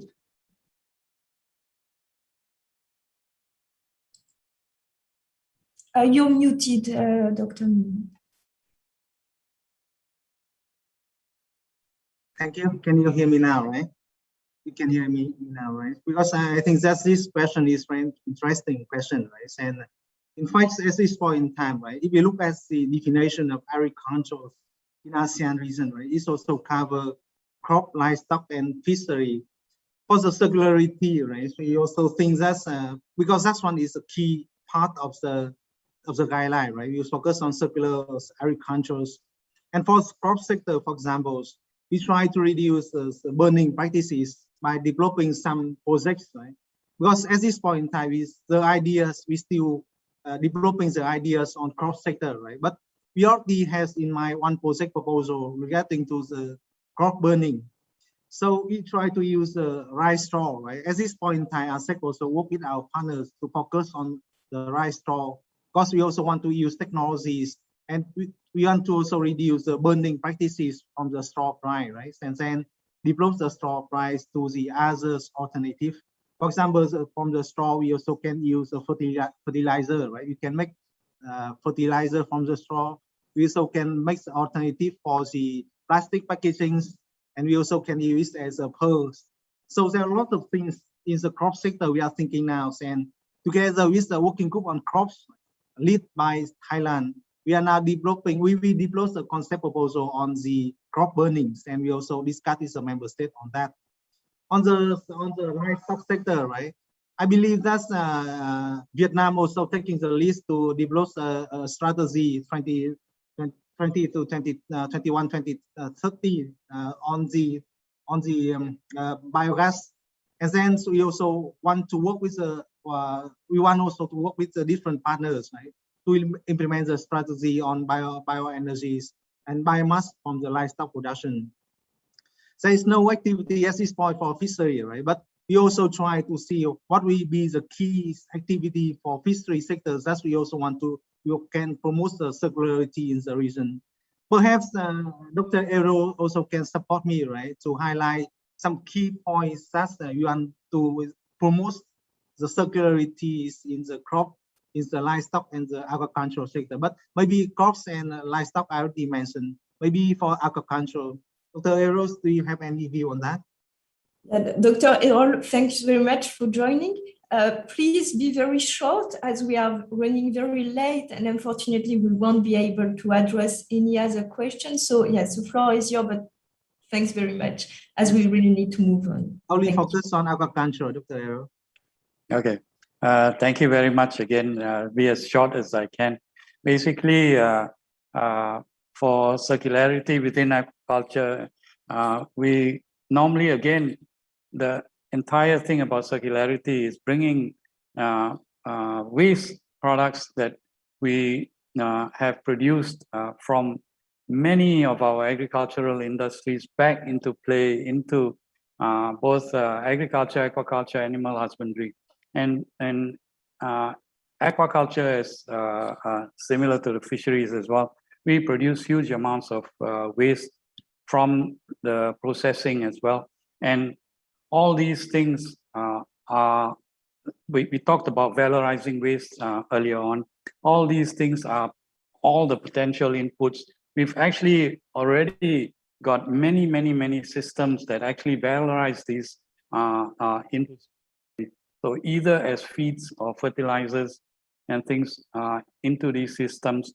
We've, like I say, I don't have time just now to go into all the details, but just to say that waste from agriculture, from aquaculture, from all the processing of these things actually can be circularized back into the system and actually form very cost-effective inputs, either fertilizer or feeds. I better stop there. No, continue with all the science. Thank you. Thank you so much. And in any case, we will have plenty of opportunities to be dealing and addressing this question tomorrow, especially maybe for that last question during session 2B. So we are now moving to our next session. Apologize that we won't be able to have a break now. I'm now giving the floor to, so do not hesitate to raise questions at any time as we have today, but also different sessions tomorrow where we're very much going into more details about the different dimensions. Pierre, the floor is yours. Thank you very much. Thank you, Estelle. Good afternoon, everyone. So I'm very honored to be the moderator of this important upcoming session. So now we'll focus on challenges, opportunities, and recommendations for accelerating agroecological and safe food system transition in the ASEAN region. So one of the objectives of this afternoon will be to provide elements contributing toward the elaboration of the ASEAN guideline for sustainable agriculture, which was already a little bit introduced in the previous session. And therefore, we anticipate hearing first-hand experience and lessons learned from the region. This will help to both have a reality check of what are the challenges on the ground and to provide concrete recommendations to move forward. But before we start, I would like to make a few general announcements. So first of all, as you know, the discussion will be interpreted into Lao, Khmer, and Vietnamese, so you can set up your settings. For our distinguished panelists, remember to speak clearly at measured pace, although I'm speaking a bit too fast, I understand, and ensure a good audio setup to ensure that interpreter can do their work well. For all participants, kindly send your question or comment in the Q&A box so that they can be addressed either live if we have time or later on. So our session now is going to be organized around 3 parts. First of all, we will hear from the ASET project on how it contributes to the transition.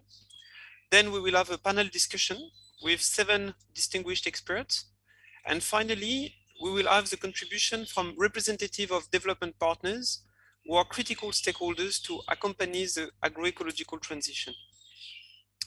So without further ado, I would like to give the floor to Ms. Lucie Reynaud, General Coordinator of the ASET project and Regional Coordinator of the Alizea Network. She works for the French organization GRET, and to Dr. Estelle Bienabe, that now you know well. So she's a scientific coordinator of the ASET project, and she works for the French Research Institute, CIRAD. So Lucie, Estelle, you have 10 minutes and the floor is yours. Thank you, Pierre, for this introduction. Good afternoon to everybody. We will, with my colleague Estelle, we will share some key challenges, opportunity, and recommendation on how to support and accelerate agroecology from the perspective of the ASET regional projects. Next slide, please. The agriculture sector of Southeast Asian countries is at the crossroad between intensive agriculture model who rely heavily on chemical inputs and capital and innovative agroecological system. And the intensification of conventional agriculture has led to a simplification of agricultural landscape, land degradation, overuse of pesticide and depletion of biodiversity, natural resources, but also increased health risk for farmers and consumers. Agriculture system has also becoming increasingly vulnerable to climate change, especially under rampant condition. But however, we all know that agriculture remains critical. A majority of rural women and smallholders derive from their livelihood from agriculture. Next slide, please. Agroecological practices have developed in responses to all those challenges, and they are less dependent on agroeconomical inputs. They rely on a wide range of environmental and social sustainable practices. Next.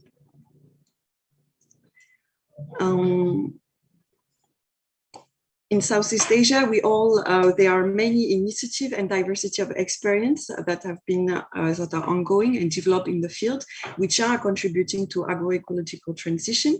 However, they remain at a small scale. Next, please. And there is this need of knowledge mobilization as it's insufficient so far to support scaling up of agroecology. Next.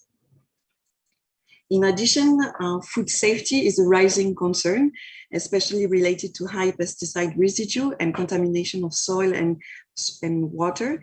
And though responding to this higher demand for safe food that can open opportunity for millions of small-scale farmers, we have seen it from Vietnam presentation, it still represents significant challenges.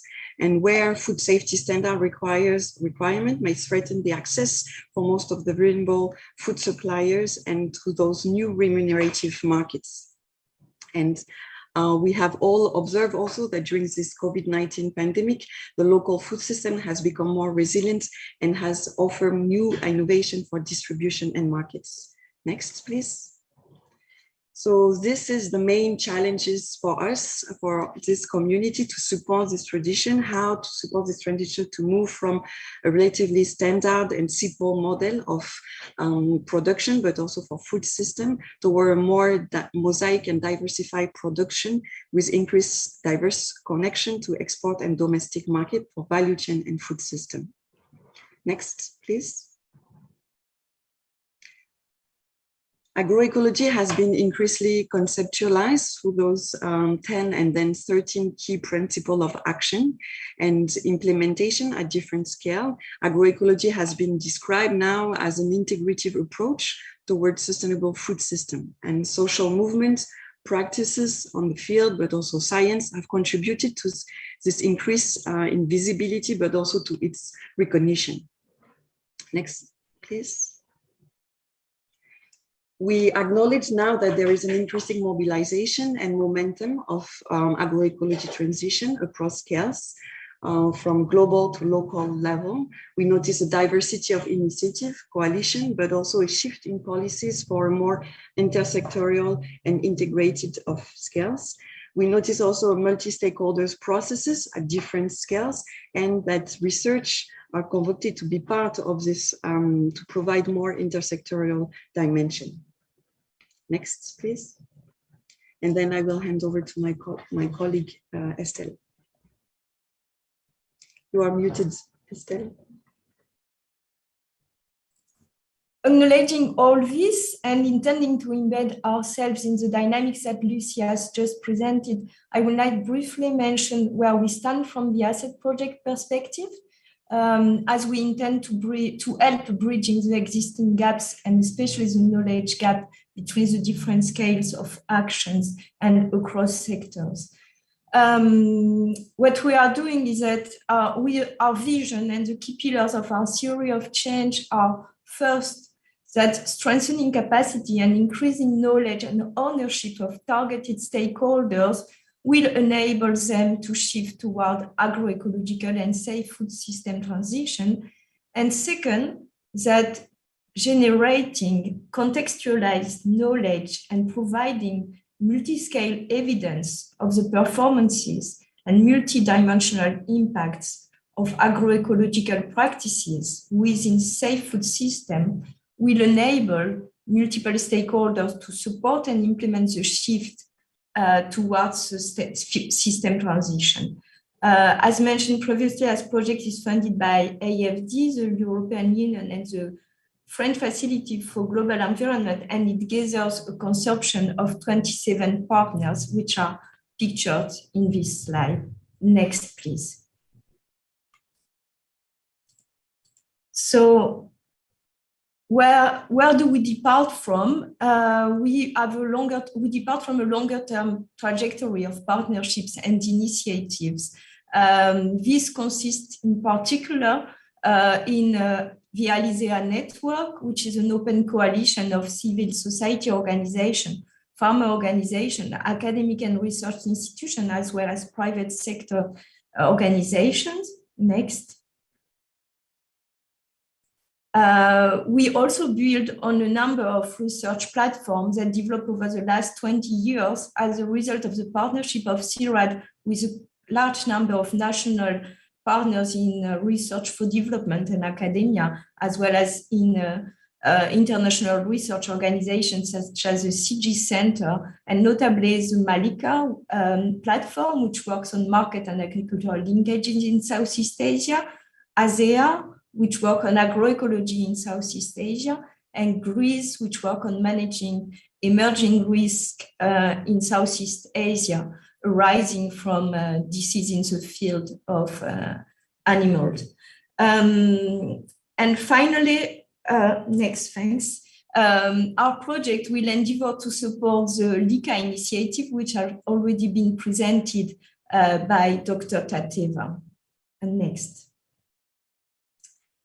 And within the frame of the ASSET project, we will be tackling specific actions which have been designed to help addressing the potential for climate change mitigation via agriculture, actions which are aligned with the 4 per thousand initiatives and the potential of agriculture to restore soils and then increase carbon sequestration via appropriate practices and systems, as was already mentioned by a number of speakers before, especially Dr. Chansarut.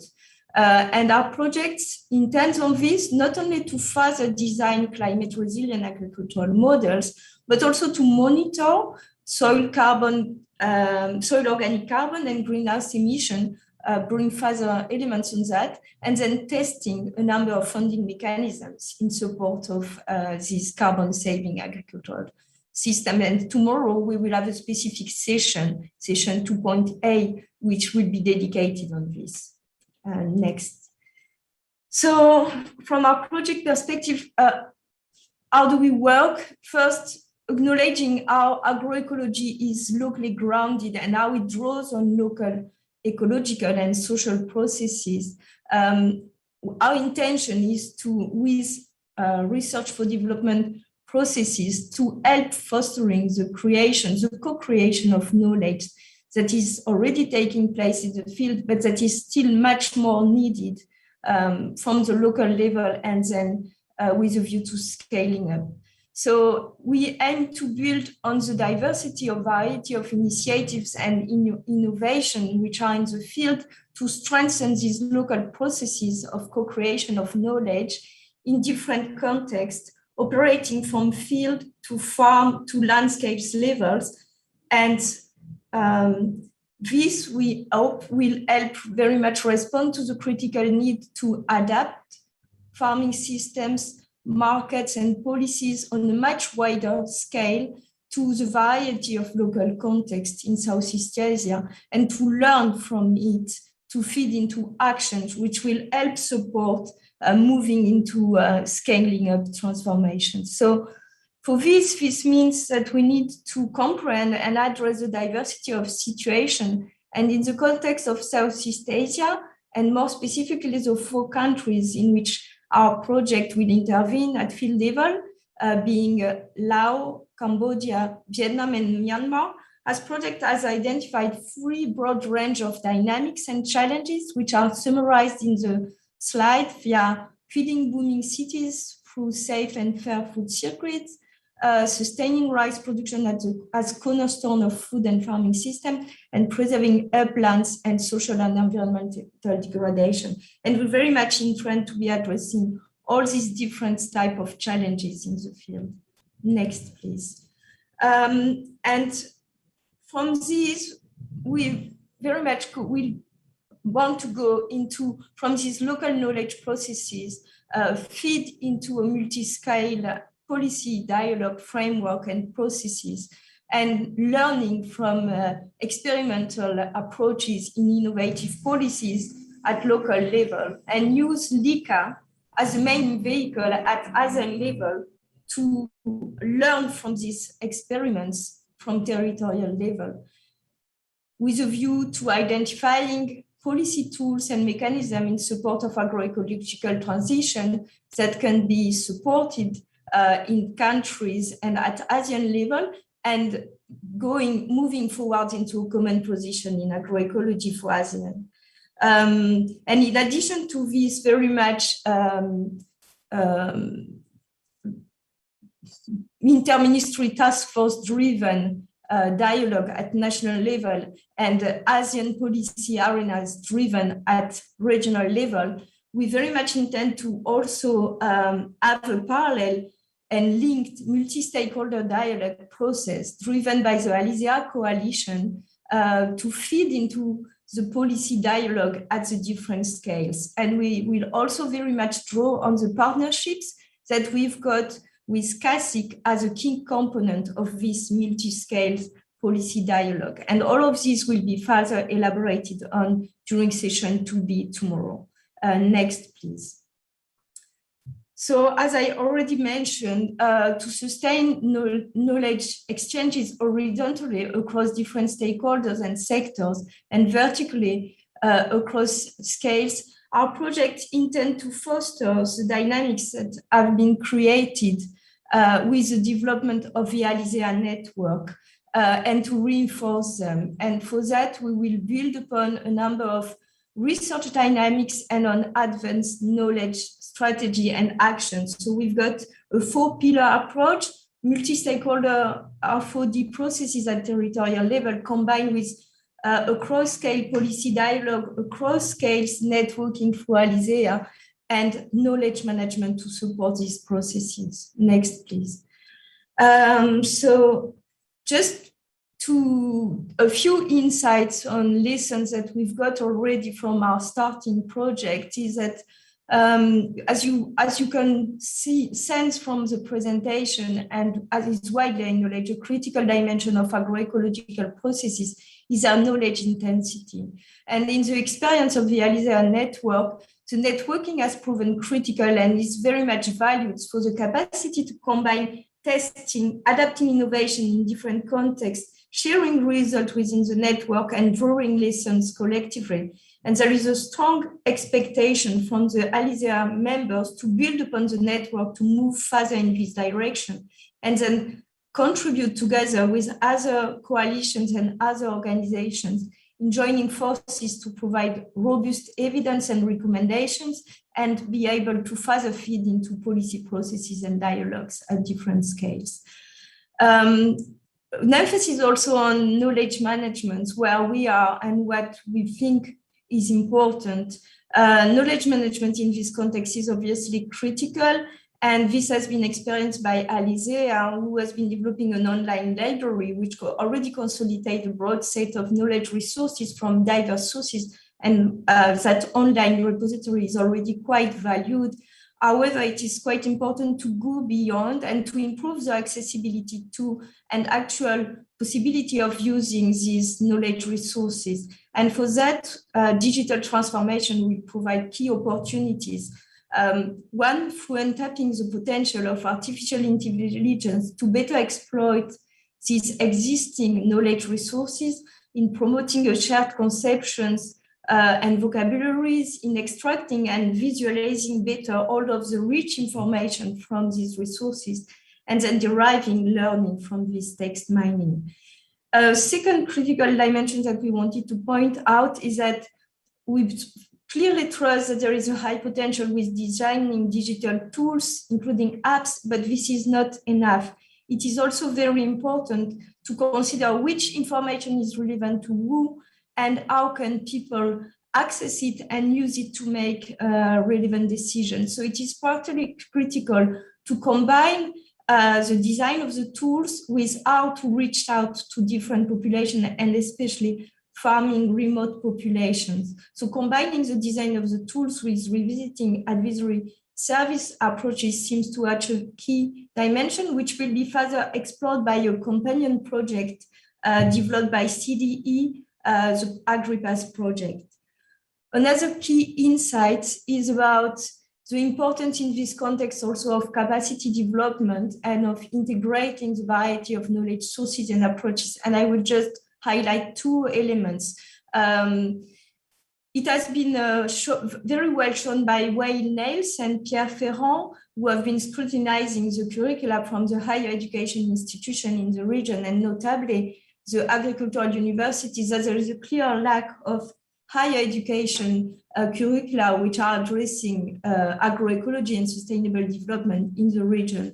And there is a clear need then to better connect agroecological knowledge communities and the new approaches that are being developed in this context with a higher education institution and their programs. And this will be one of the things that we will be tackling in an upcoming conference that you can see on the slide. And second, just to point out that in reaching out to different audiences, there is a potential of raising awareness of local journalists through dedicated training sessions on agroecology, including field days. And we feel that this could make a big difference in supporting broad outreach.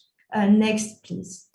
And the last element, important element from our research perspective is that, as is well known, there is no one-size-fits-all solution. There is a clear need to really go beyond the general recommendation, and agroecology approaches and innovations clearly show the untapped potential for improved resource use efficiency that can be really harnessed through tailoring farming practices and systems to local needs and local capacities.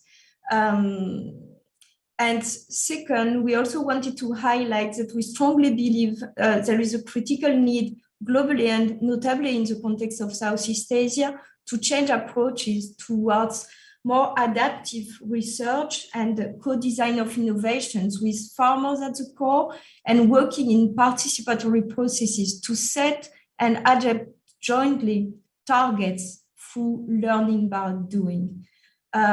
Two final elements before I just conclude. Transformation cannot be worked out in silos. Agricultural changes, market changes, and policy changes must be conceived together and it, for example, to ensure uptake of sustainable practices by farmers through market linkages. It's not only about adapting farmers to market requirements, but it is really about transforming markets to farmers' needs and to what farmers are doing in transitioning. And in particular, this can be by adapting quality standards to better value the variety of sustainable practices already on the ground. Final comment. We really want to stress the need to enrich the conception of what is currently seen as performing farming and food system with regard to sustainability concerns and to broaden the scope of the impacts that are actually being accounted for. And so therefore, we think that this will help better informing when we better conceptualize the performances, better informing policies and actions at different scales and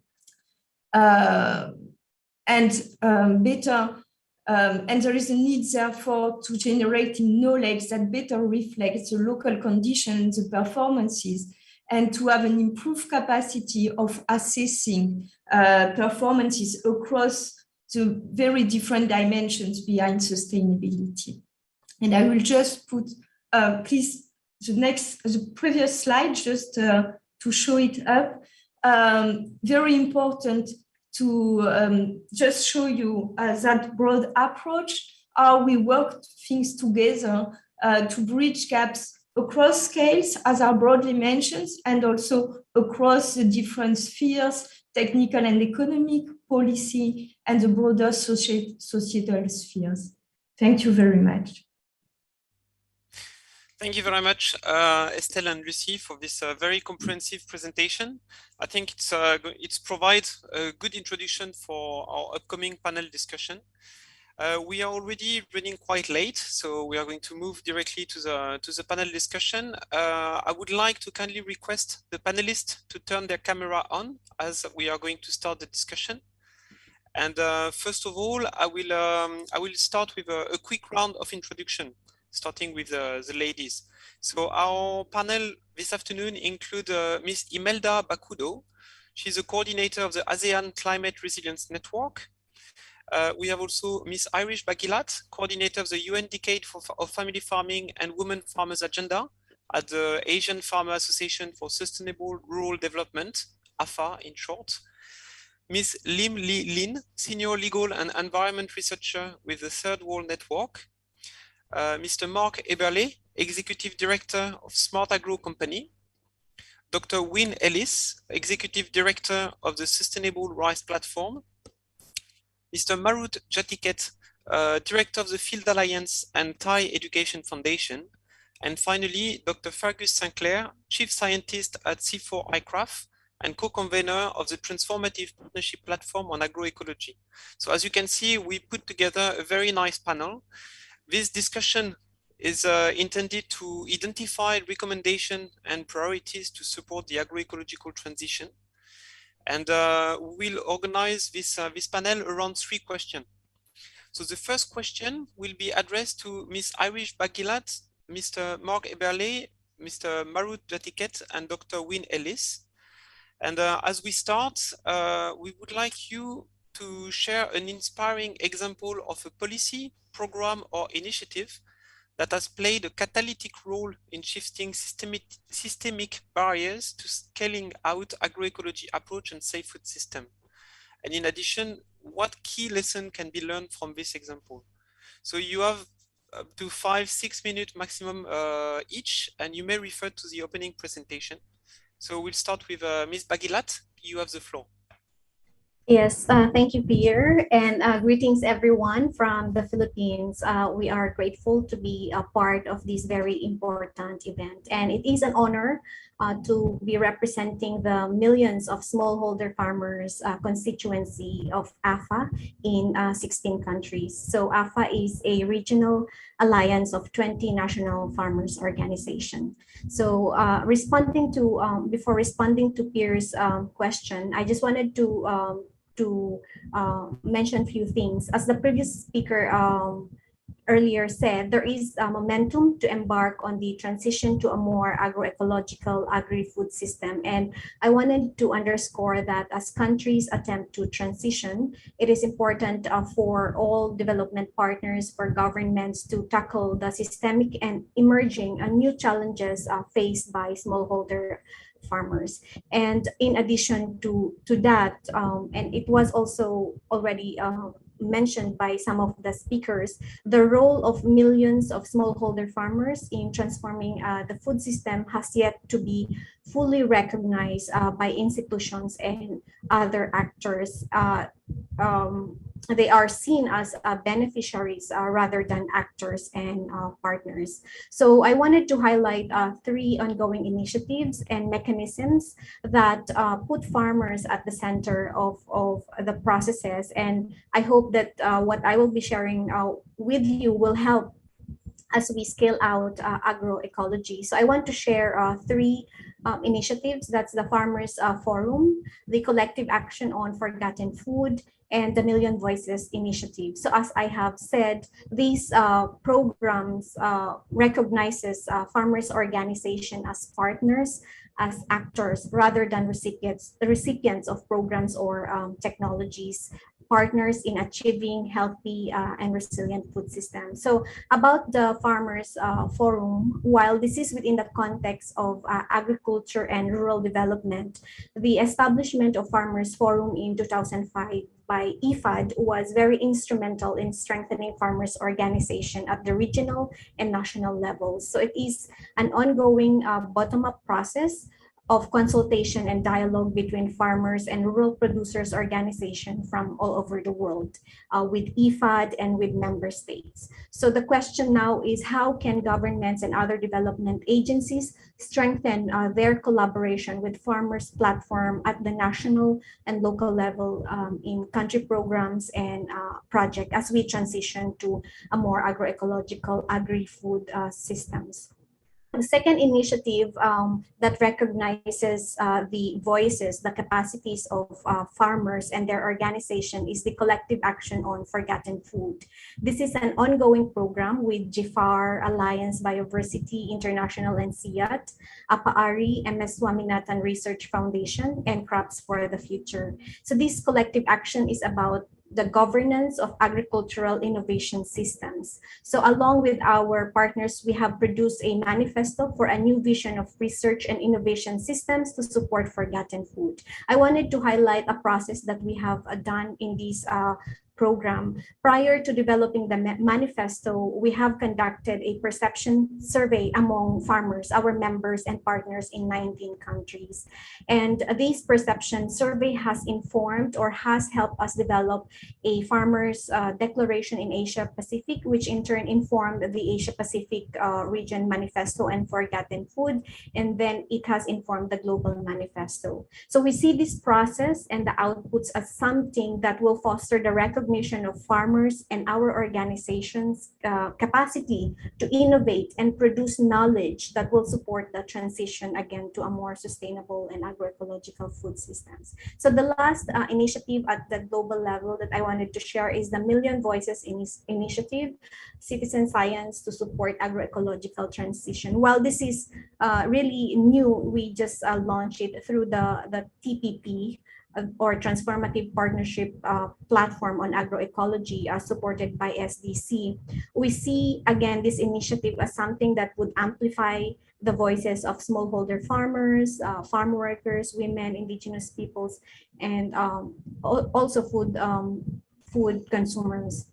And this initiative will generate knowledge that will accelerate and document agroecological transition. And the knowledge will be owned by farmers and will be used by smallholder farmers themselves.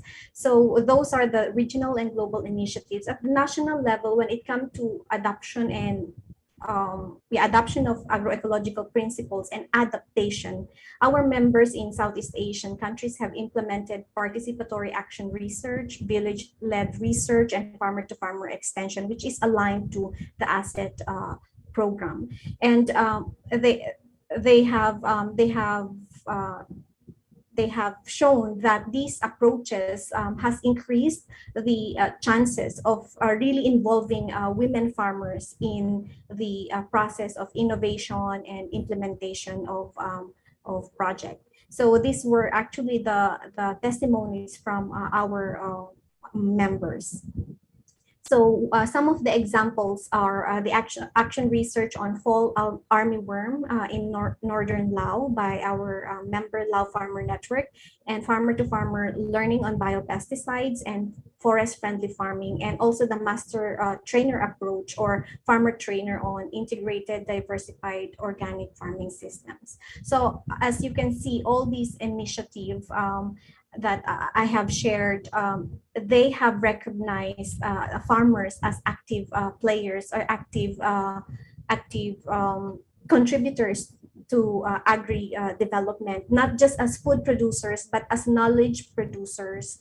And these are very much critical, and can they be reflected in the guidelines that will be developed and in the processes that will be undertaken. Working with farmers organization and cooperatives can be impactful. Through our organizations, farmers were able to continue their agroecological practices, and we can learn from the many cases in the Philippines. It's through their organization cooperatives that they were able to sustain their organic farming practices. They were able to access the market.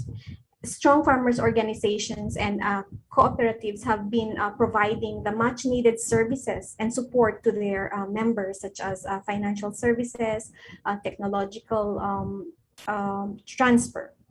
And farmers organization can be effective partners in the extension activities of governments or development agencies. So I want to stop with that here.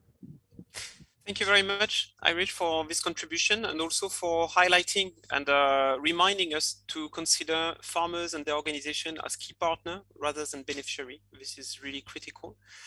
Now I will give the floor to Mr. Eberle. Kindly try to stick to the 5-6 minute time limit, since we are already running a bit behind. Mr. Eberle, the floor is yours. Well, thank you very much, Pierre. I'll keep it very short in a nutshell. Basically, Smart Agro, as a private company, we're trying to provide all the necessary tools and services to transition to agroecology. So basically, we work with smallholder farmers, but we also work with medium and large scale agribusinesses. And we provide consultancies to implement the practices for transition to agroecology. We provide the seeds for cover crops in seed mixes. We provide bioproducts, BCAs or organic inputs, and we provide access to machinery, the necessary machinery to transition really. As part of the ASET project, we also we engage with CIRAD and Swiss Contact to move ahead the development of a payment system for ecosystem services. So the carbon credit certificates trading scheme that you've heard before. And so tomorrow you will hear a presentation about that.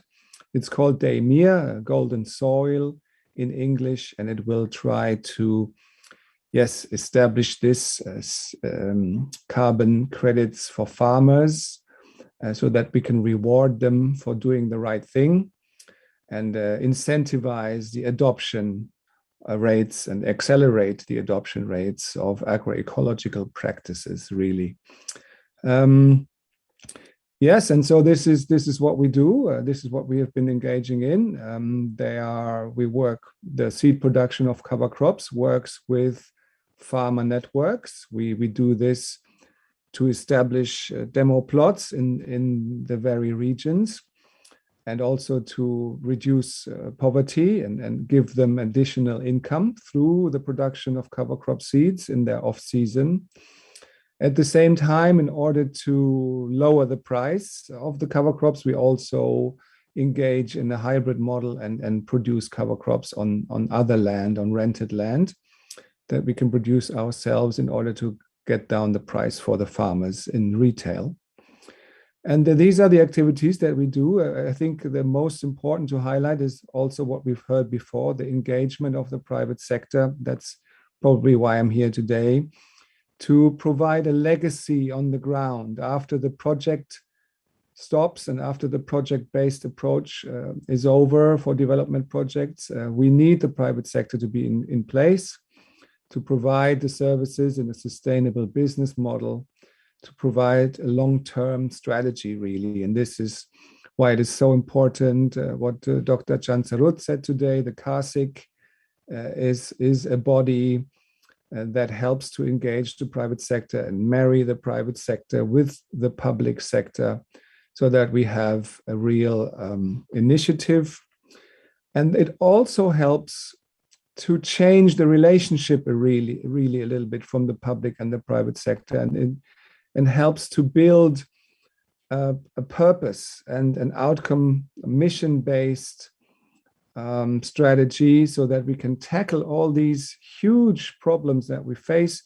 Agroecology as a holistic system is so complex that you cannot really, focus on only the small parts. In order to be able to provide a transition, you need to have this kind of mission-based, purpose-driven outcome relationship, and that is what we need. Thank you. Thank you very much for sharing your first-hand experience, providing insight on this promising approach, and highlighting the role of the private sector, since it is really critical to move forward with the transition. I would like now to give the floor to Mr. Jatiket Marut. Good afternoon, everyone. My name is Marut Jatiket, and I'm from the Field Alliance, which is the regional network of NGOs and government agencies, academies that work on agroecologies and also creating awareness on the pesticide impacts to health and environment. Also heading the Thai Education Foundation, which is the national Thai NGOs that work on education, environmental education, and so on. You can study more of our work in our website. I want to share with you a little bit of some background of our recent project that we have held from 2007 to 2018. what we call the REAL project, which is stand for the Rural Ecological Agriculture for Livelihood. And the goal was to create awareness on the impacts of pesticide and promote conservation and sustainable use of agrobiodiversities. Was implemented in Cambodia, Laos, Philippines, Myanmar, Thailand, and Vietnam. We had over 10,000 student farmers in the program with over 500 communities. Projects range from integrated farming, biobedding, conservation indigenous vegetable, herbal medicines, and so on. And also some works on pesticide waste container bins implemented in Cambodia and Vietnam. Now, what I would like to follow up with that is that given what we are trying to move on to agroecologies, we are still facing with pesticide issue.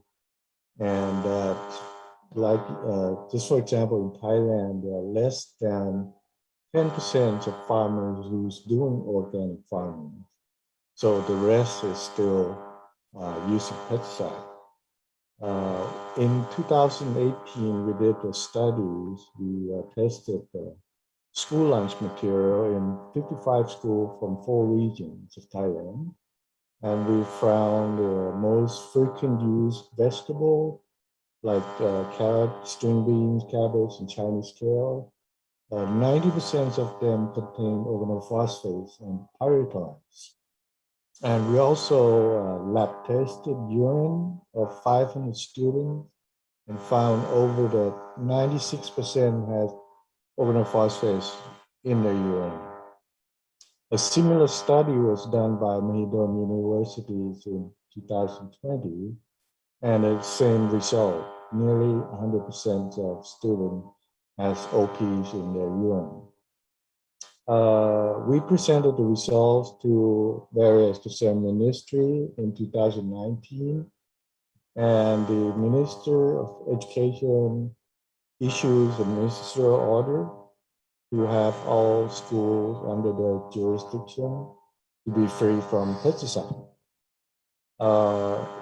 In that, several schools have worked on their school garden, but most unable to find the pesticide-free products in the local markets. In supermarket, they're very expensive. And, they're also been tested to be contaminated too.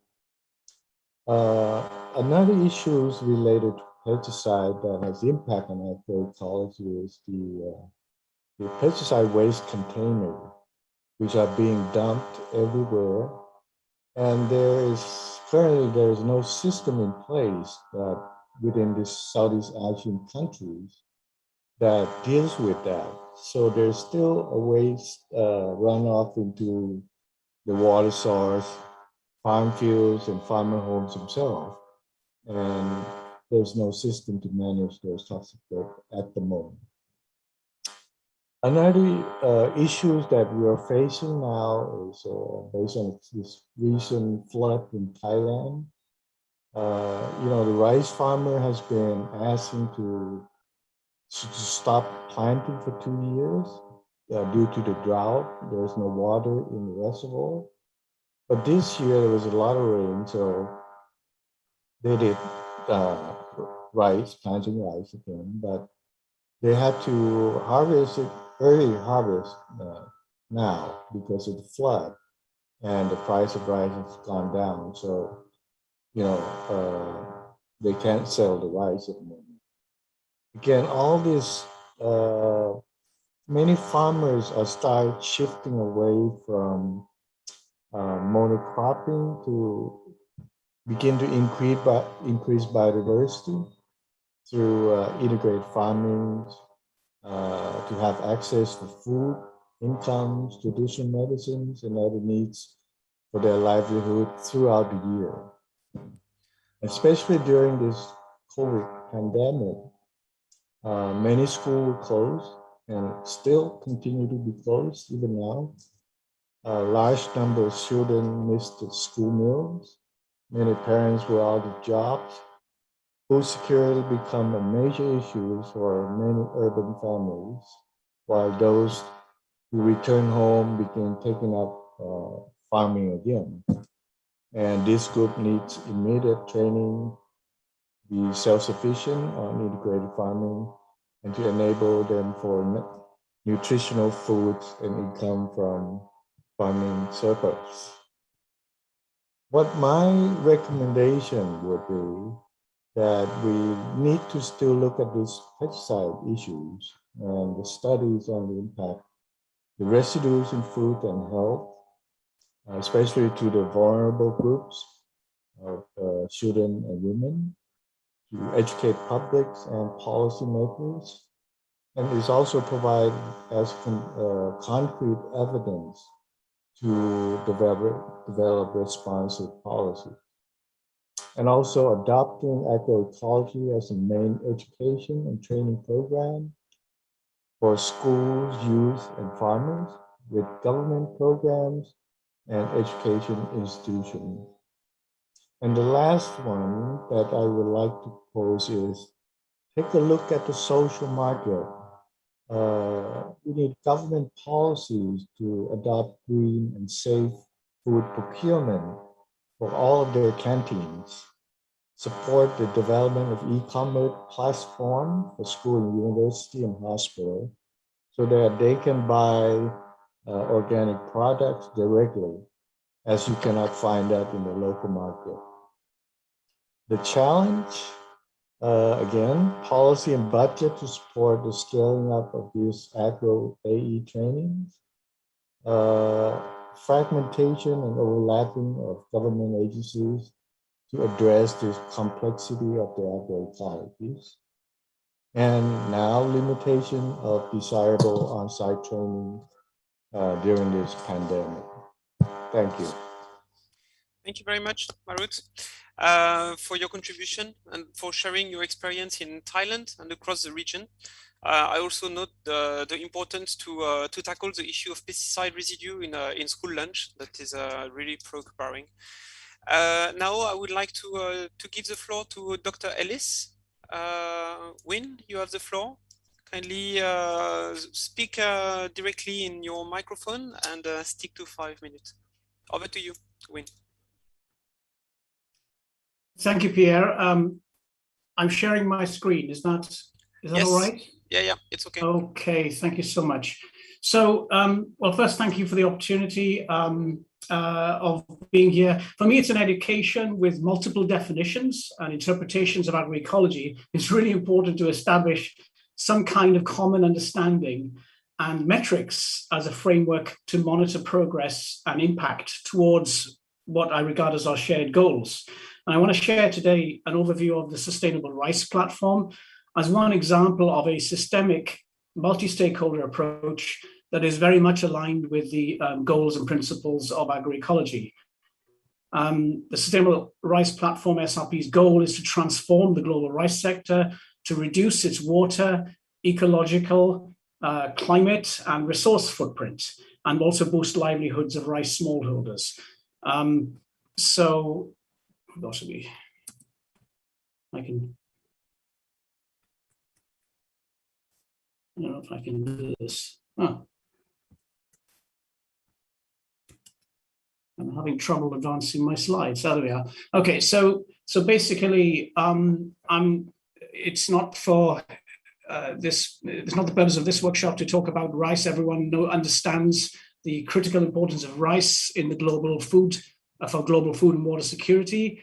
But I think it's important to remind ourselves a little bit, just how important, just what the sustainability challenges of rice are and why it may be regarded perhaps as a forgotten crop, despite its importance. If you look at the right here, you'll see some comparisons of the footprint of rice by various measures compared with those of crops which have attracted massive attention and massive investment over the last 30 years. Right, cocoa, coffee, palm oil, and so on, all had very mature sustainability regimes in the 80s. And it was only in the very late 90s, or actually in 2009, when we started talking about the need to act on sustainability in rice. And it was then that UNEP, IRRI, GIZ, and some private sector partners got together and started saying, well, look, we really need to look at the impacts of rice and also its vulnerability to climate change issues, particularly. So I'm not going to read through those things, but you get the idea that the footprint of rice, the sustainability footprint of rice, actually dwarfs that of these other commodities that have attracted so much attention. So how can we basically meet the shortfall that we expect in 2050? IRRI and ADB are agreed on this. There is an expected 25% shortfall in rice supply by 2050. How can we achieve that, meet that gap in a sustainable way? And that will be a huge challenge given the diminishing resource base that we have. So the Sustainable Rice Platform, really, its vision is to feed the world sustainably. It is a global multi-stakeholder alliance, as I said, convened by public sector partners. We now have 4 UN agencies involved: UNEP, FAO, the World Food Programme, and UN Women are all partners in the initiative. And we have over 100 institutional partners. And I'm really proud that we've actually been able to establish a really good balance between the different stakeholder groups, including civil society. And we're now registered as a not-for-profit association in Germany with our secretariat here in Bangkok, where I'm based. We launched in 2015 the world's first sort of definition, a working definition of sustainability in rice. And it was surprising that there wasn't one before that. And together with the actual standard itself, which is basically an encapsulation of climate smart best practice recommendation, together with that, we developed an impact framework, which we've called the performance indicators. So together, those tools can actually benchmark the sustainability of any rice system, temperate, tropical, upland, lowland, whatever. Give some an idea of the sustainability footprint, the impact of adoption of best practice. And what we found in our pilot work were remarkably consistent impacts across different production contexts, as you see here: reductions in chemical use, water use, boosting farmer income associated with reduced input costs, and crucially, at a macro level, reductions in emissions in irrigated rice.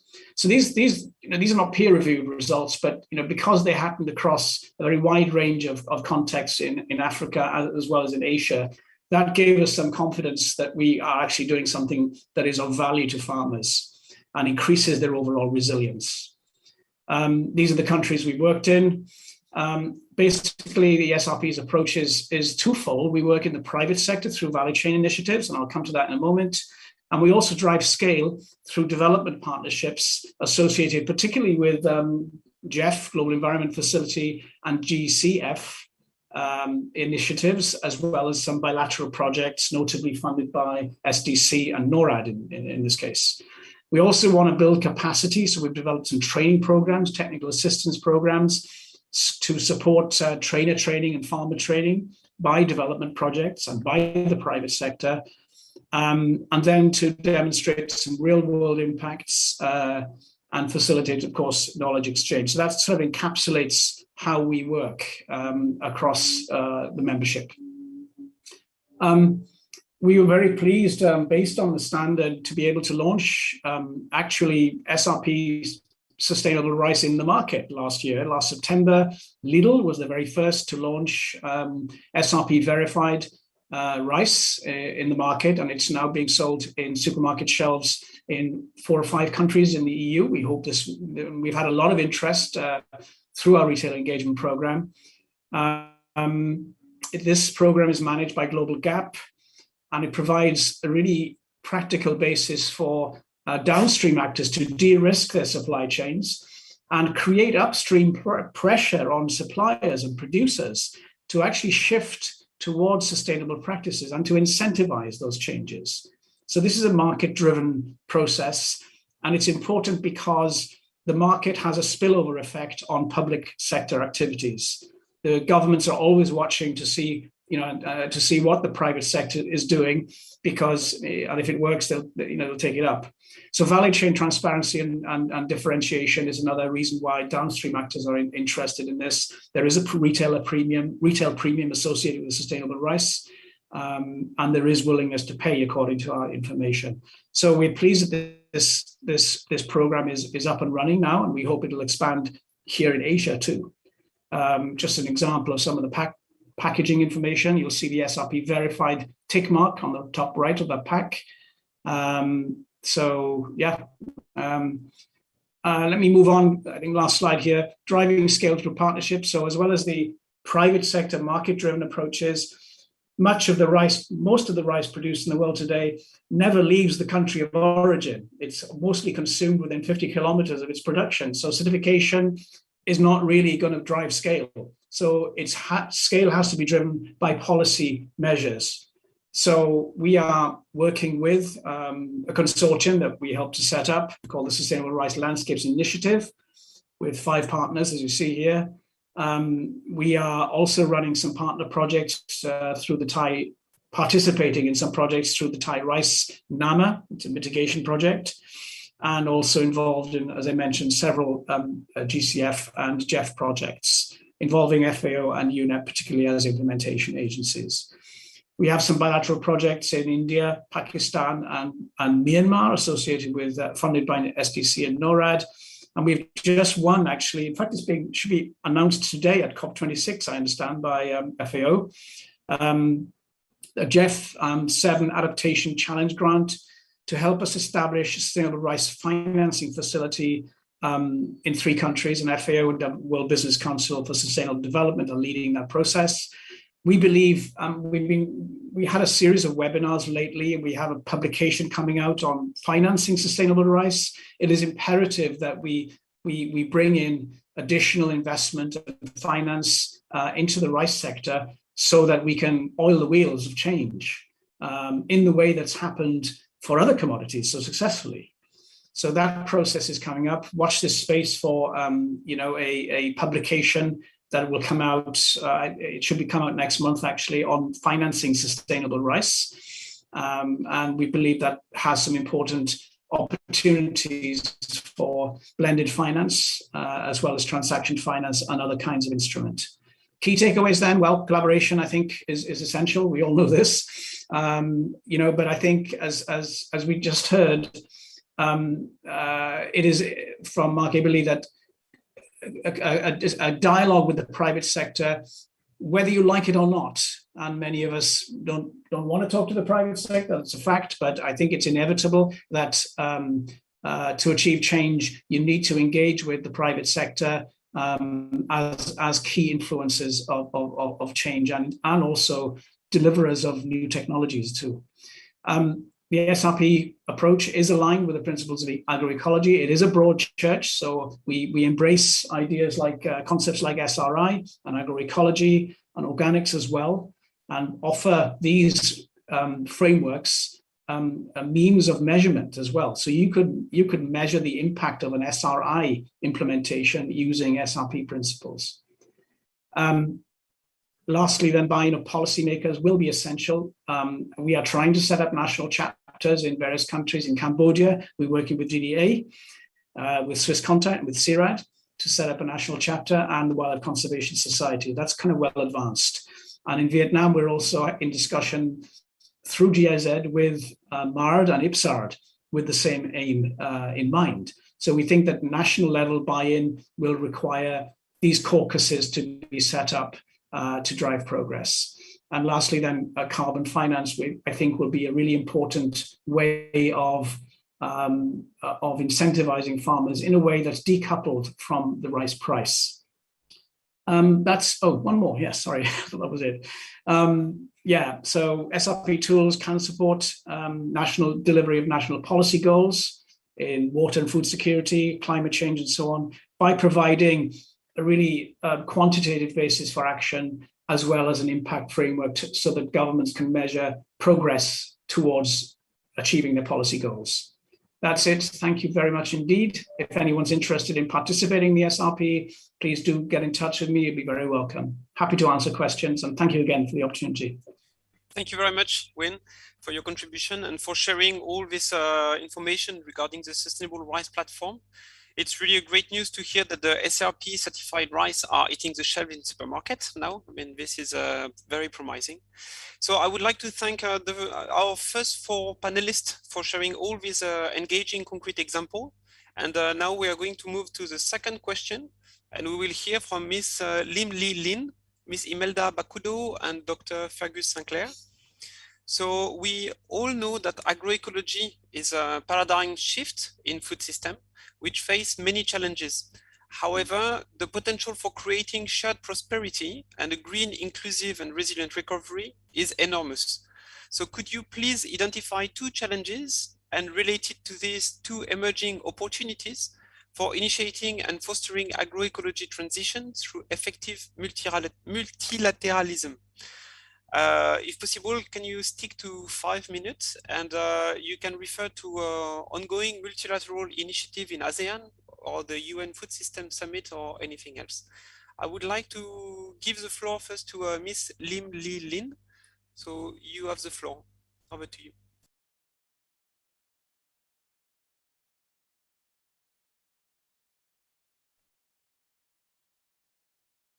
Thank you, and good afternoon to everyone. I would like to address a key systemic challenge and 2 important challenges, as well as opportunities to support the agroecological transition. The challenges facing agriculture and food systems are generally perpetuated in vicious cycles that tend to lock in the dominant industrial model of agriculture. Current incentives, unfortunately, keep farmers and consumers locked into the structures and logic of industrial agriculture while locking out the reforms that are needed. So, a major systemic issue to address is how to break the conditions that lock in industrial agriculture. This means addressing the concentration of power that lies with only a limited number of actors, which reinforces their economic and political dominance, and thus their ability to influence policies and incentives. To illustrate, the market share held by just the top 4 firms globally in this sector in 2019 is 65.8% in agrochemicals, 58.3% in animal pharmaceuticals, and 53.2% in commercial seeds. This kind of market concentration in industrial agriculture locks farmers into a narrow technological path with dependence on proprietary seed, including genetically engineered seed and agrochemical inputs. These standardized, input-intensive varieties are harmful to agricultural biodiversity.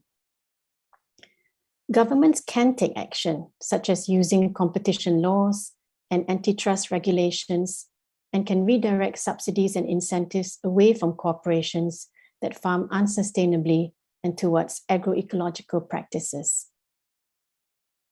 Transitioning towards agroecology also requires overcoming barriers, and I will focus on 2 important challenges here.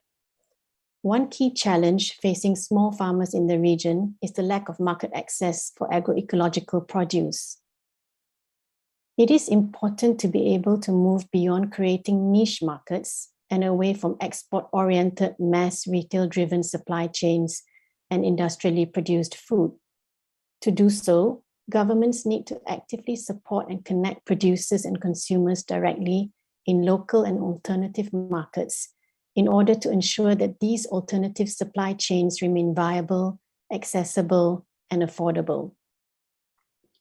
Successful examples from various countries include establishing farmers' markets in multiple venues by adapting existing public infrastructure and building new ones, supporting mobile food markets to facilitate widespread access to local produce, and supporting local exchange and trading systems between farmers. During this pandemic, we have seen many examples of communities coming together, providing food for each other, short-circuiting long supply chains, and building on community-supported agriculture. Another key tool that governments can use is public procurement, The purchases of agroecologically produced food for school canteens, hospitals, and other public institutions would help to ensure ready sales outlets for farmers when markets for these foods are still nascent, while providing fresh, nutritious, and diverse food. Best practices can be shared throughout the ASEAN region, and scaling up to the sub-regional level may be possible.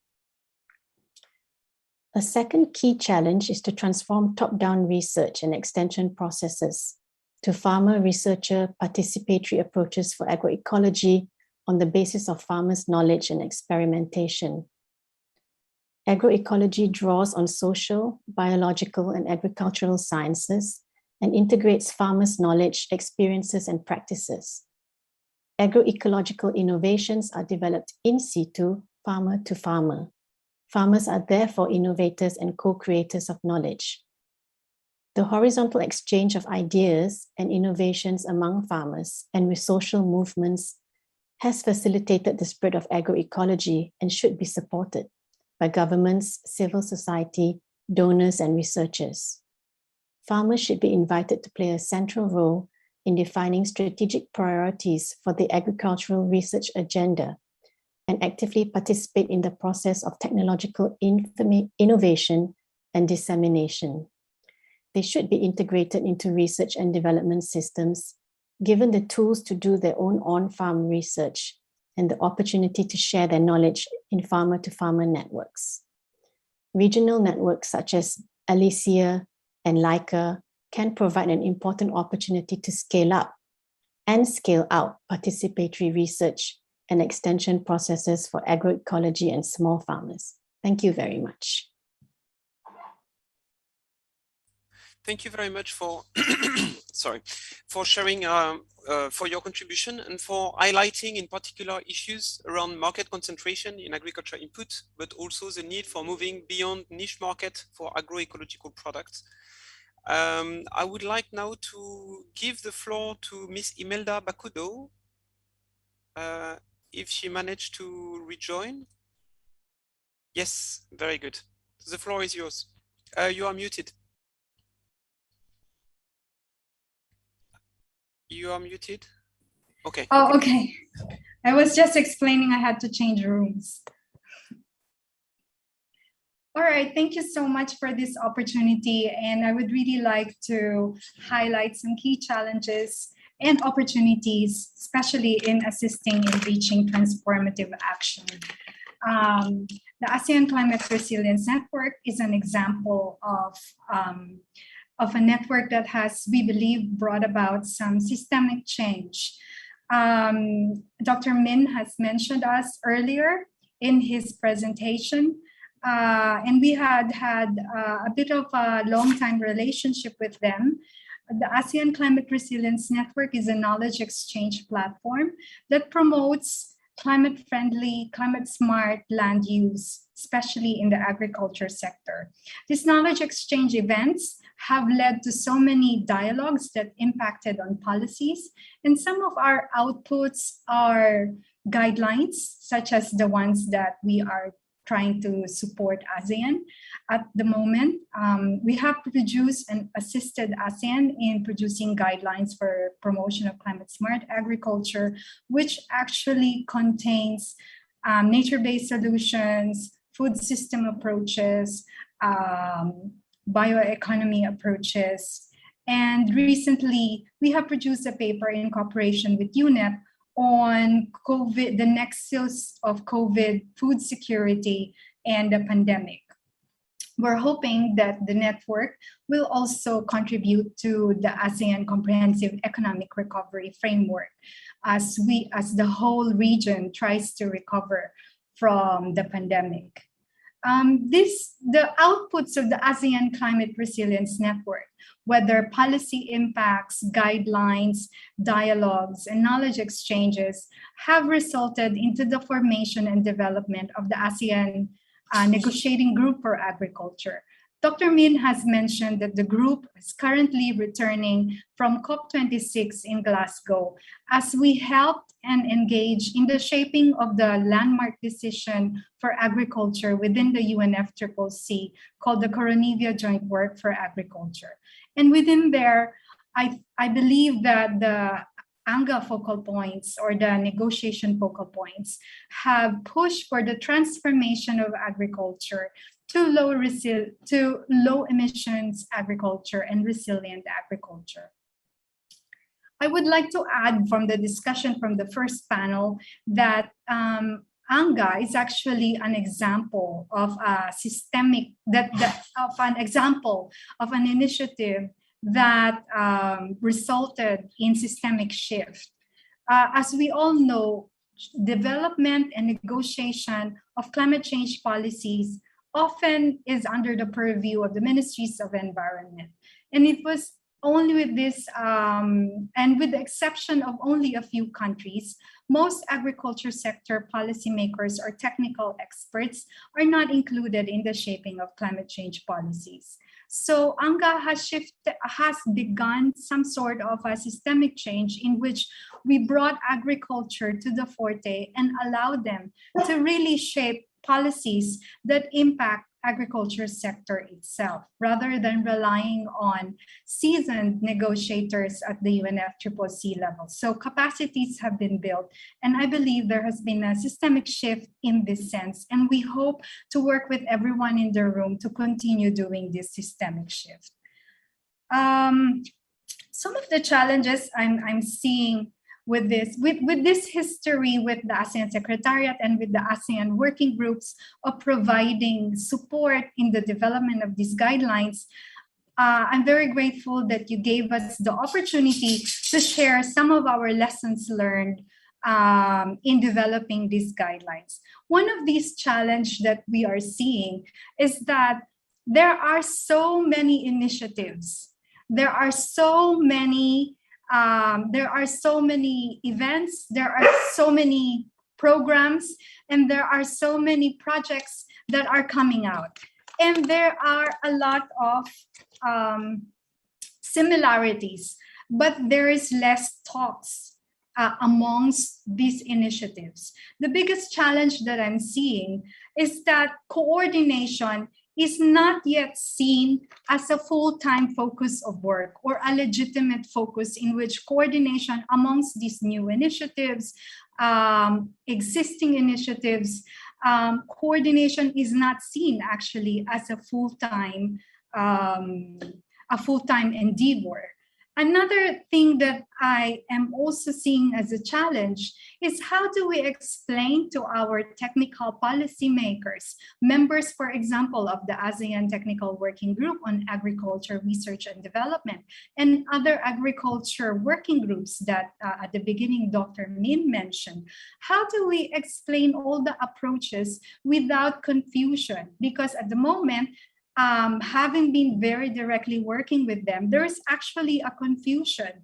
The biggest challenge is really weaving a cohesive and coherent thread in which we could show that terms like climate smart agriculture, agroecology, nature-based solutions, food system, biodiversity, bioeconomy are all tools that could help ASEAN achieve their targets. So I think the challenge really is bringing it all together in a way that does not create competition, but really more like mutual cooperation. And I think we really need to look at coordination, collaboration as full-time endeavors. And another challenge that I see, but also as an opportunity, is how do we contribute to this coherent and cohesive thread? Each one of our networks, each one of our organizations, each one of our agencies, how do we contribute to creating a coherent and cohesive thread? That's all from my side. Thank you very much for your contribution and for sharing with us the experience of the ASEAN Climate Resilient Network, especially in terms of knowledge exchange, policy shaping, all contributing to a systemic shift. We hear very well also your call for a more multi-stakeholder approach and to have a broad framework to all work together and to avoid confusion. So now I would like to give the floor to Dr. Fergus Sinclair for his contribution. Dr. Sinclair, the floor is yours.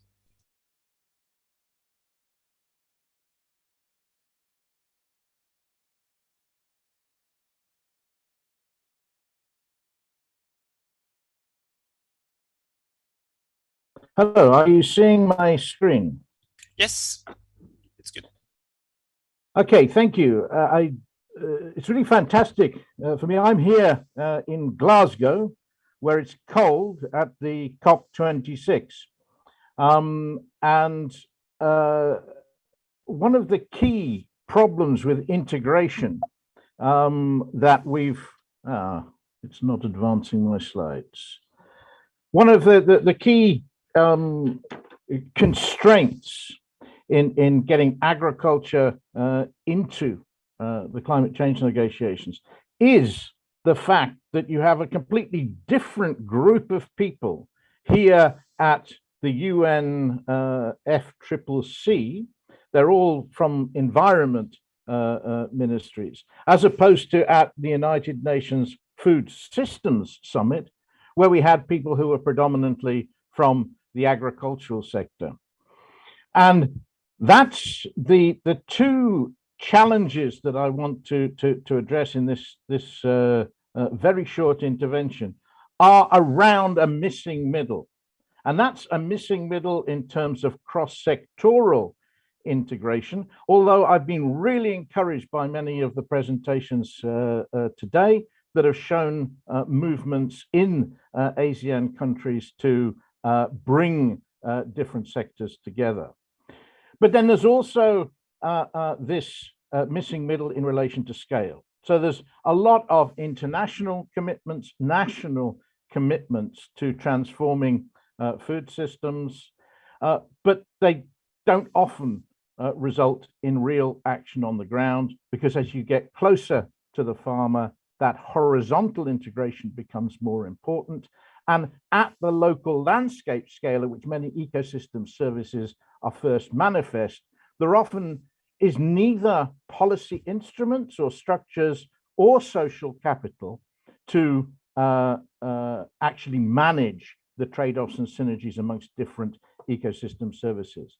And so the multi-stakeholder platforms that are mentioned in the ASIC project are really critical. But I want to put then these solutions in the context of what is an incredible change that has happened in the last couple of years. Since the CFS, the Committee on World Food Security high-level panel of experts report on agroecology and other innovations at the end of 2019, there's been a staggering increase in the recognition of agroecology as a framework for food system transformation, resulting in the coalition to transform food systems through ecology emerging as the most substantial output from the United Nations Food Systems Summit. And this slide is already out of date. There are now 27 countries and 35 organizations that are part of that coalition. And I think it's quite important to recognize the real importance of the Committee on World Food Security in nurturing this process, because it's an inclusive body that includes civil society mechanism, private sector, research representation, as well as the member states. And by endorsing the principles of agroecology, 13 key principles, it's really taken things forward in terms of action. Now, the transformative partnership platform on agroecology grew out of that HLP report and a high-level dialogue between the CGIAR research institutes and the French research institutes. And it's basically doing three key things. It's looking at supporting doing research differently to address knowledge gaps, and then working with policymakers and stakeholders to address implementation gaps. And it does this through a large diversity of locally contextual work, but following common approaches. So it creates coherence across context-specific work, and it's demand-driven, working bottom up as much as top down. Now, the coalition, which the TPP has helped to incubate, is a huge new initiative. 27 countries, including Vietnam, Philippines, and Cambodia. And it was great to see Jongjin Kim of FAO marking its importance. But it also contains farmers' organizations like the Asian Farmers Association that Irish was mentioning, and also 5 of the UN bodies, including FAO, UNEP, WFP, IFAD, and UNDP. And that the coalition is seeking to do 4 things: to implement the policy recommendations that came from the convergence process at CFS, and to implement them ambitiously.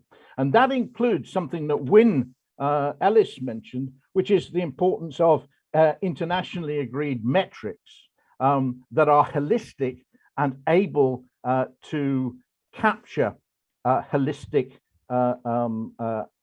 impacts and therefore judge agroecology on an equitable basis with other approaches. The second key element of the action is strengthening research and development programs, actually reconfiguring research and development to take local knowledge seriously, to be transdisciplinary. So problem-oriented, solution-orientated, and involving all stakeholders and their knowledge in an equitable way. So the power dynamics of knowledge really important in terms of making real transformations. And I think it's really significant that all 13 principles, HLPN principles, need to be applied comprehensively. If you just select 1 or 2, then you don't necessarily approach things. And there was a question in the chat from Margaret Uvatuna, who was asking about whether there was a distinction between agroecology and nature-based solutions. And there's actually a project brief on that that's just coming out from GIZ that shows where nature-based solutions starts with conservation as the key principle. Agroecology is starting from farming, but trying to do it in harmony with nature. You would think that those 2 things would meet in the middle. They don't necessarily, unless you work at it, because the mindsets and the principles and the key ideas that people start with from those 2 different perspectives can lead to differences. And it's important, therefore, to think about the principles that we're applying and make sure that we apply all of them, including those related to governance and socio-economic circular economy, as well as the agroecosystem management aspects that are so often predominant in agroecological programs. And it's really about the equity of agency in all actors in the food chain. And the third element relates to integrated policy across sectors and scales. And the 4th, ensuring that public and private investments promote the adoption and large-scale implementation of agroecological practices. And I was really pleased to see Irish mentioning the Million Voices Initiative, a citizen science campaign to ensure that it's farmers' voices that have been taken seriously in the generation and sharing of knowledge. And that's another TPP initiative which has just started. Thank you very much. Thank you very much, Dr. Sinclair, for your contribution and this promising news in regard to the current momentum and even wind of change. I note the importance to have a holistic approach, including all the 13 principles of agroecology for transformational change. So I would like to thank all our panelists for your insightful contribution. I think one of our panelists, if I'm not mistaken, Ms. Lindley, has to leave, but we will continue with all the other panelists since we have a final question, but we will try to be short since we are already running over time. So for our last question, it will be open to all panelists. A very concise statement, I mean, up to 2 minutes maximum. As we have seen in previous presentation, agroecology transitions are urgent, complex, and require well-coordinated and multi-stakeholder engagement and cooperation between countries. This was highlighted also in the beginning of this session. Taking into consideration the possibilities for change and emerging opportunities, could you please share your recommendation for the development of effective guidelines that help promote and accelerate the transition?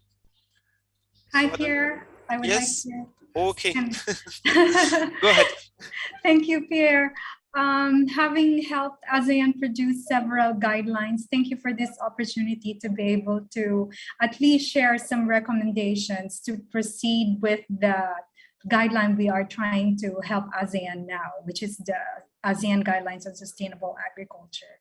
What we have learned from the ASEAN Climate Resilience Network experience, which, by the way, I failed to mention, has been supported by GIZ, FAO Regional Asia Pacific Office, the whole CGIAR CCAPS program, which has closed, and the Global Alliance for Climate Smart Agriculture. So, proceeding with some of our insights from the experiences of helping ASEAN produce guidelines, what I would like to share would be just a few points.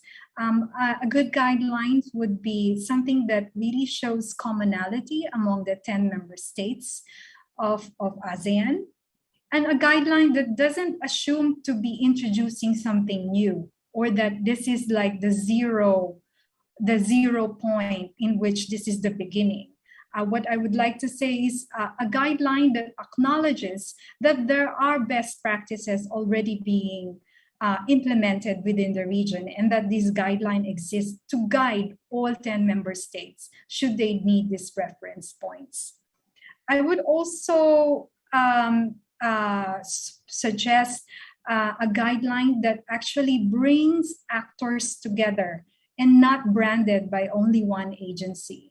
We have seen guidelines that are branded as it's GIZ or it's FAO. From the experience of ASEAN CRN, we have really reached out to everyone who are doing best practices in the region and asked them to make free contribution to the guidelines. So in this manner, we bring about the issue of sustainability, in which one guideline is not attached to only one agency and push for one brand, but that it has encompassed all the stakeholders within the region doing best practices. And I would also caution against creation of an implementation plan. Because right now, I think I believe there's talk within ASEAN of like having a guideline and then having an implementation plan. The reason why I do not suggest this, or I do not recommend an implementation plan, is it seems like you create a guideline and then you believe that you will be the only one, or you will be the starting point for implementation, when in fact implementation happens as we speak. What I would really adhere to and recommend is a coordination mechanism or a coordination plan, because this is really what's needed. There's so many actors, there's so many support existing, but we are all moving. We hopefully to move in a cooperative and collaborative fashion. Thank you very much, Pierre, for the opportunity. Thank you very much. That was very insightful. Is any other of our panelists would like to react either to what has just been said or to the question in general with some recommendation to move forward? Yes, Dr. Sinclair? Yeah, no, this is really interesting and exciting. One thing I would say though, is that it's not practices that need to be promoted or have guidelines. It's principles, and the principles then need to be through supporting local innovation to apply those principles, end up with a diversity of locally adapted practice. And I think that shift from a focus on trying to push practices, which will never be necessarily appropriate in all contexts, to really being clear about the principles and combinations of principles that need to be applied at the same time if you're going to make the change that's necessary. So that would be the one key point that I'd suggest. Thank you. Thank you very much. Well taken. Any other contribution from the previous panelists?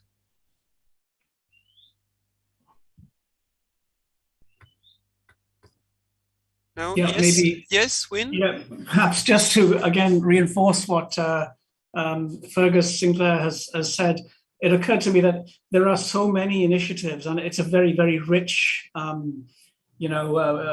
field of endeavor all around the world. There are all these different implementations of agroecology. And if we are all to learn from each other and to advance the cause, my plea would be, again, to reinforce what Fergus has said, let's have some sort of common basis for measuring progress so that we can all benefit from the work that is done around the world. Thanks. Thank you very much, Win. We have room maybe for one last intervention, if there is an express of interest from the different panelists. Yes, Irish? Yes, hi Pierre. I think I would like to amplify or re-emphasize what my key message earlier. We hope that the guideline would recognize farmers' organizations and their cooperatives as actors, as players, and as partner in driving this change, and a guideline that would endorse processes, mechanisms that are pro-farmers or farmer friendly to address the gaps between farmers and researchers and other institutions. So a guideline that would facilitate genuine collaboration with farmers' organization at all levels. Thank you. Thank you very much. And indeed, this is a very important message. I think we are going to stop here for the different question. I would like to thank you all very much for your thought-provoking inputs. I mean, that was very rich, and this will contribute a lot to our ongoing thinking and collaboration with the ASEAN Secretariat. We won't have any time to address any Q&A question that were put in the box, but many of them have been addressed already. And if there are still questions that haven't been addressed, we will get back to you later on. The reason why we cannot address them now is that we are already 18 minutes past 4 p.m., which was intended the end of today, and we still have few sessions to go through.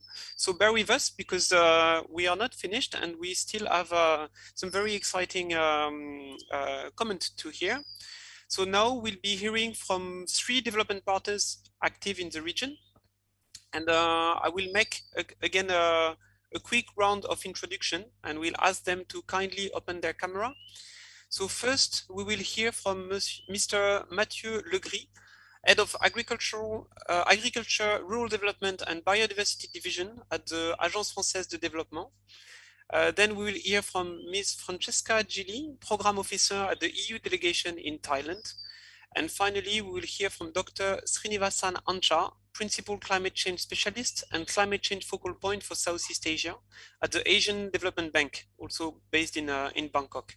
So each of you will have about 5 minutes to deliver a brief commentary as reaction to the point raised during this afternoon.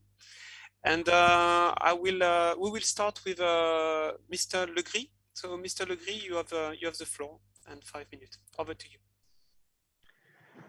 Thank you very much. Hello, everybody. Thank you. Thanks to the organizers and to all the previous speakers for the stimulating discussion. Well, this workshop is very important for the French Development Agency.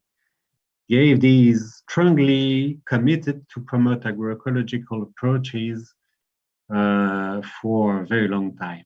We have been funding field projects to experiment and disseminate conservation agriculture techniques and agroecological approaches for more than 20 years. Ecological transition is central in our strategy for agriculture, rural development, and biodiversity, which is an integrated strategy. The need for agroecological transition transforms the way we finance agricultural development. From thematic and sectorial approaches, we move to more integrated projects and territorial approaches. Agroecology is mainstreamed. It's the projects we finance in support to agriculture production, through irrigation, for example, research, extension, and support to public policy. Precedent interventions, and especially keynote speeches, show that the political momentum is favorable to concretely implement the transition towards more sustainable systems.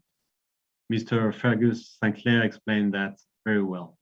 So it is the right time to invest more in the identification of local and ground-based solutions with proven performance in technical, environmental, and economic terms. It is critical to gather more evidence of this triple performance with a special attention on economic outputs. In this perspective, ASEAN's work to define guidelines is fundamental and is a very important step for regional stakeholders. We are pleased to see that the asset projects will collaborate with ASEAN Secretariat on this basis. In our view, the asset project is a powerful tool to share knowledge, provide evidence, and foster policy dialogue. One of its strengths is a very large network of partners the projects will work with. Like Imelda said, coordination is a big challenge, and ASET can contribute to tackle. Among these actors, I'd like to highlight the very good collaboration with the European Union for co-financing this project. And finally, and beyond the asset projects, I would like to say that we're at the disposal of ASEAN countries to support further investments for the development of agroecology on the ground and in the policy dialogue we want to continue. Thank you very much. Thank you very much for your contribution, Mr. Legris, and for sharing the strong commitment of AFD to support the agroecological transition in the region. I will now pass the floor to Ms. Gilly to hear from the European Union. You have the floor. Yes, good afternoon to all those in Asia, and yeah, good morning to those in Europe. I'll try and be brief. I'll shorten the information I wanted to share, but I'll share the essential one, I would say. So as some of you probably know, at the end of 2019, the European Union launched the European Green Deal, which is the EU's new growth strategy. And it serves as a roadmap supporting the transition to a climate neutral and, most importantly, to a more sustainable economy. It has 8 pillars, and all the pillars of the Green Deal are useful to ensure a green, resilient, and inclusive recovery, and they're also interesting for the ASEAN region. But the most relevant for our discussion today are the circular economy pillar, the biodiversity, as just mentioned by Mr. Legris, and the farm to fork strategy. I saw in one of the presentation it was mentioned. So more specifically, the main goals of the EU farm to fork strategy are to reduce the environmental and the climate footprint of the food system, to lead a global transition towards competitive sustainability from farm to fork, and to tap into new opportunities, and as last point, to create a robust and resilient food system. So all these aspects have been mentioned by previous panelists. These topics are very much important in the ASEAN region, and they are important for the asset project, and we are committed to work hand in hand with our partners like AFD and partners on the ground, countries, but research institutes or farmers organizations, to make sure that these global ambitions are transferred into actions, are changed into actions, both through our bilateral and regional cooperation. And of course, our commitment is in line with the 2030 agenda and the SDGs.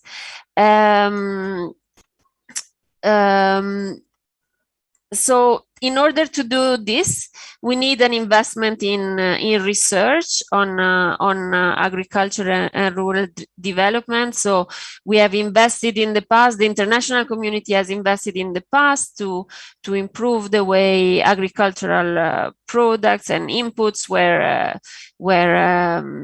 promoted and shared with the community. We need to create a new partnership with the research communities and beyond, and co-create knowledge, technologies, and practices. ASET is part of the Desira initiative, which for which the European Union has invested 270 million euro. Desira stands for Development of Smart Innovation through Research in Agriculture, so you can understand how research and agriculture play a major role for the EU. I will not go into details, but you can find more information on the website of my Directorate General for International Partnership, on Desira, on the ongoing initiatives. There are at the moment 80 projects, so ASET is one of them, and one cross-cutting component of Desira will study and assess how these projects can contribute to best practices. One of the panelists was mentioning that you've done this work with the ministries in the region, so we very much look forward to results from all these projects from the Desira initiative, so that we can share good practices, and ASET is definitely one of them, bringing together so many stakeholders. Multi-stakeholder approach was mentioned several times. So as I said, Desira is the initiative that is funding ASET, but we think that synergies need to be created with other directorate generals of the EU. Some of you might know and might be involved in the Horizon 2020 and the current Horizon Europe programs that are the framework program for research. Some of you might have worked with the Directorate General of Agriculture on the farm to fork strategy or on other approaches focusing on farmers, and smallholders are also important in Europe. So we definitely want to define good practices that can benefit smallholders across the globe. So we recommend that all of you present here learn a bit about the opportunities that can be found under Erasmus. For example, it's not just about students' mobility, but it's also to share good practices in the academia. I mentioned Horizon Europe. There are calls for proposals focusing on agriculture, on global challenges, on climate change. So this could be an interesting opportunity for all of you here. It's targeting governments, it's targeting research institutions, it's targeting the private sector. So it's multi-stakeholder research program. And another word that was mentioned, another issue that was mentioned is access to markets. And for access to market, I would like to mention the European external investment plan. AFD is one of the partners in the framework of the investment plan. The European development banks like AFD or European development agencies can set up programs, guarantees programs to support farmers or small scale fishermen, for example, to invest on community-based businesses, on agro food businesses. So yeah, we have several programs at our disposal, and I recommend you reach out either to the delegation to Thailand or the delegation in your countries, so that we can provide more information and detail on all these programs. The discussion today gave an interesting overview on the different countries that are part of the ASET project and of the initiatives that are being conducted. It's definitely an interesting opportunity for networking for all of us across stakeholders and across approaches. I saw in the Q&A people asking, but what is the difference between agroecology and this other approach? So it's important that we share information and we share practices. It's important to have an integrated approach. That was also one of the buzzwords that was mentioned, to have a multi-stakeholder approach across levels. It's important to link what we do with the SDGs, with the 2030 agenda, with the national action plans on climate change, and again, as it was mentioned, collaboration is important between authorities, academia, and the private sector, most importantly. We cannot keep collaboration just between international partners, states, and institutions if there's no access to markets and there's no benefits for the smallholders and businesses, then our work doesn't go anywhere.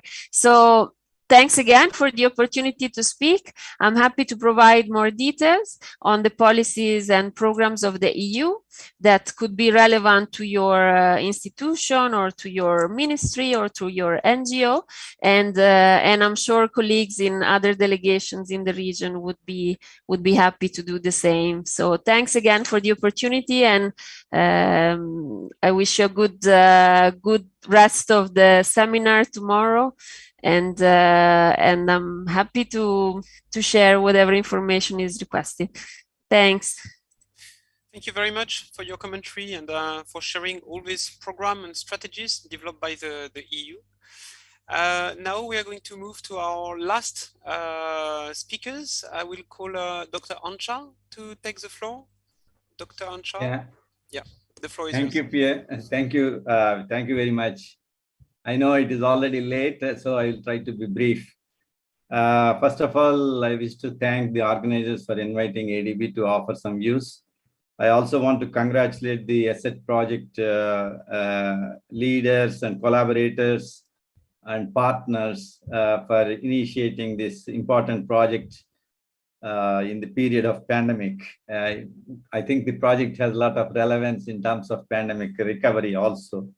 So we are especially interested to know the outcomes of this project in the near future. ADB places a lot of importance for rural development and food security. And this is one of the 7 operational priorities for ADB Strategy 2030. And ADB actually invests about $3.5 billion per year in this area. Of course, in several countries of Asia and Pacific. It's not only for ASEAN countries. So this $3.5 billion, out of which around $1.2 billion goes to Southeast Asia. So it is relatively substantial per year. And one of our objectives is to make these investments. In fact, we are aiming for making them 100% climate smart, given the importance of climate change. So whatever investment agricultural project that we are thinking, we want to ensure that it is contributing to climate mitigation and adaptation objectives, at the same time looking at the productivity benefits. We have several initiatives in Southeast Asia, basically in terms of 3 groups of activities. One is on irrigation and water resource management. Second is on agricultural value chains. Third is on protecting natural capital, especially if it is biodiversity or coastal ecosystems, and that's.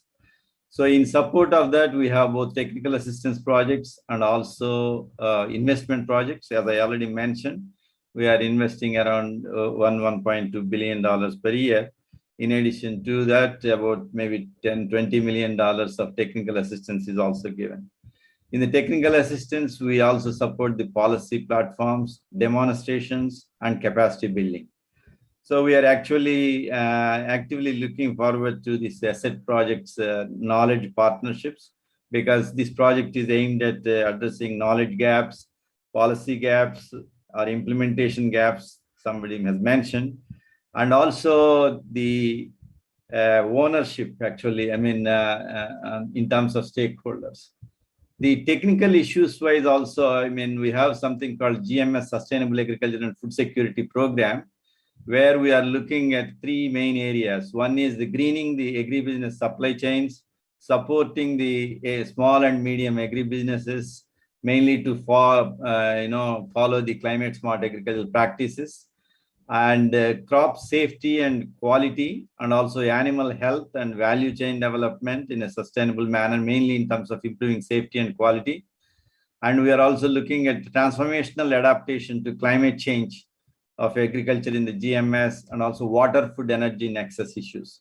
These are some of the topics being addressed under that 5-year technical assistance program, and many aspects of the asset project closely link with those themes. And we'd like to see some collaboration and even joint events probably to share. We also like the emphasis in asset project on use of digital tools like artificial intelligence, apps, for example, for knowledge management, networking, and focus on climate change mitigation, and etc.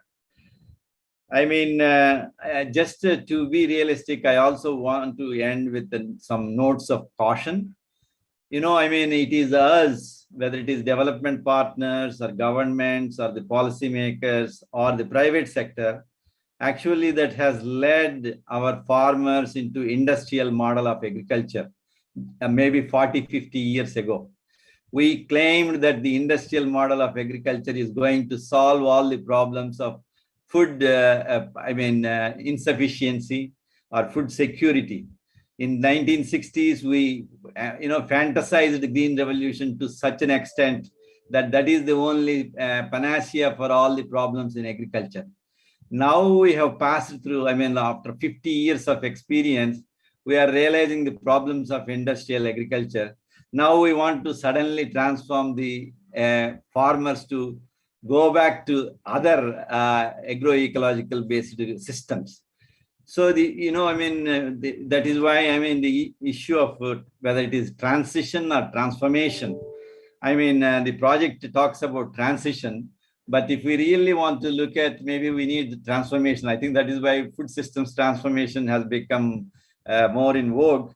But what do we mean by transformation? Is it in terms of transformation of the policies, transformation of the institutions, transformation of the technologies, transformation of the markets, or transformation of the behavior of the communities like farmers, or behavior of the private sector? How do they do? So in all these 5 areas, actually the industrial model of agriculture that we really fantasized 50 years ago, we are now really looking at, we want to bring the transformation into these 5 areas again through agroecology. So this is where actually we need to really look at retrospectively, where did we fail in terms of in that industrial model? Where did we, which transformations in that industrial model have been really caused this problem? And also we are now thinking about agroecology. So I think revisiting those mistakes, if I say, probably will help this transformation towards better agroecology. So that sort of candid assessment by all development partners, governments, and policymakers, or even private sector also, will be very helpful if we want to make progress. Otherwise, it will be again seen as just a romanticization of agroecology, just for the sake of that we see some benefits. So we need to look at that candid assessment. Second point is about the one colleague mentioned, the Thai colleague mentioned less than 10% of the farms are following organic farms, organic agriculture.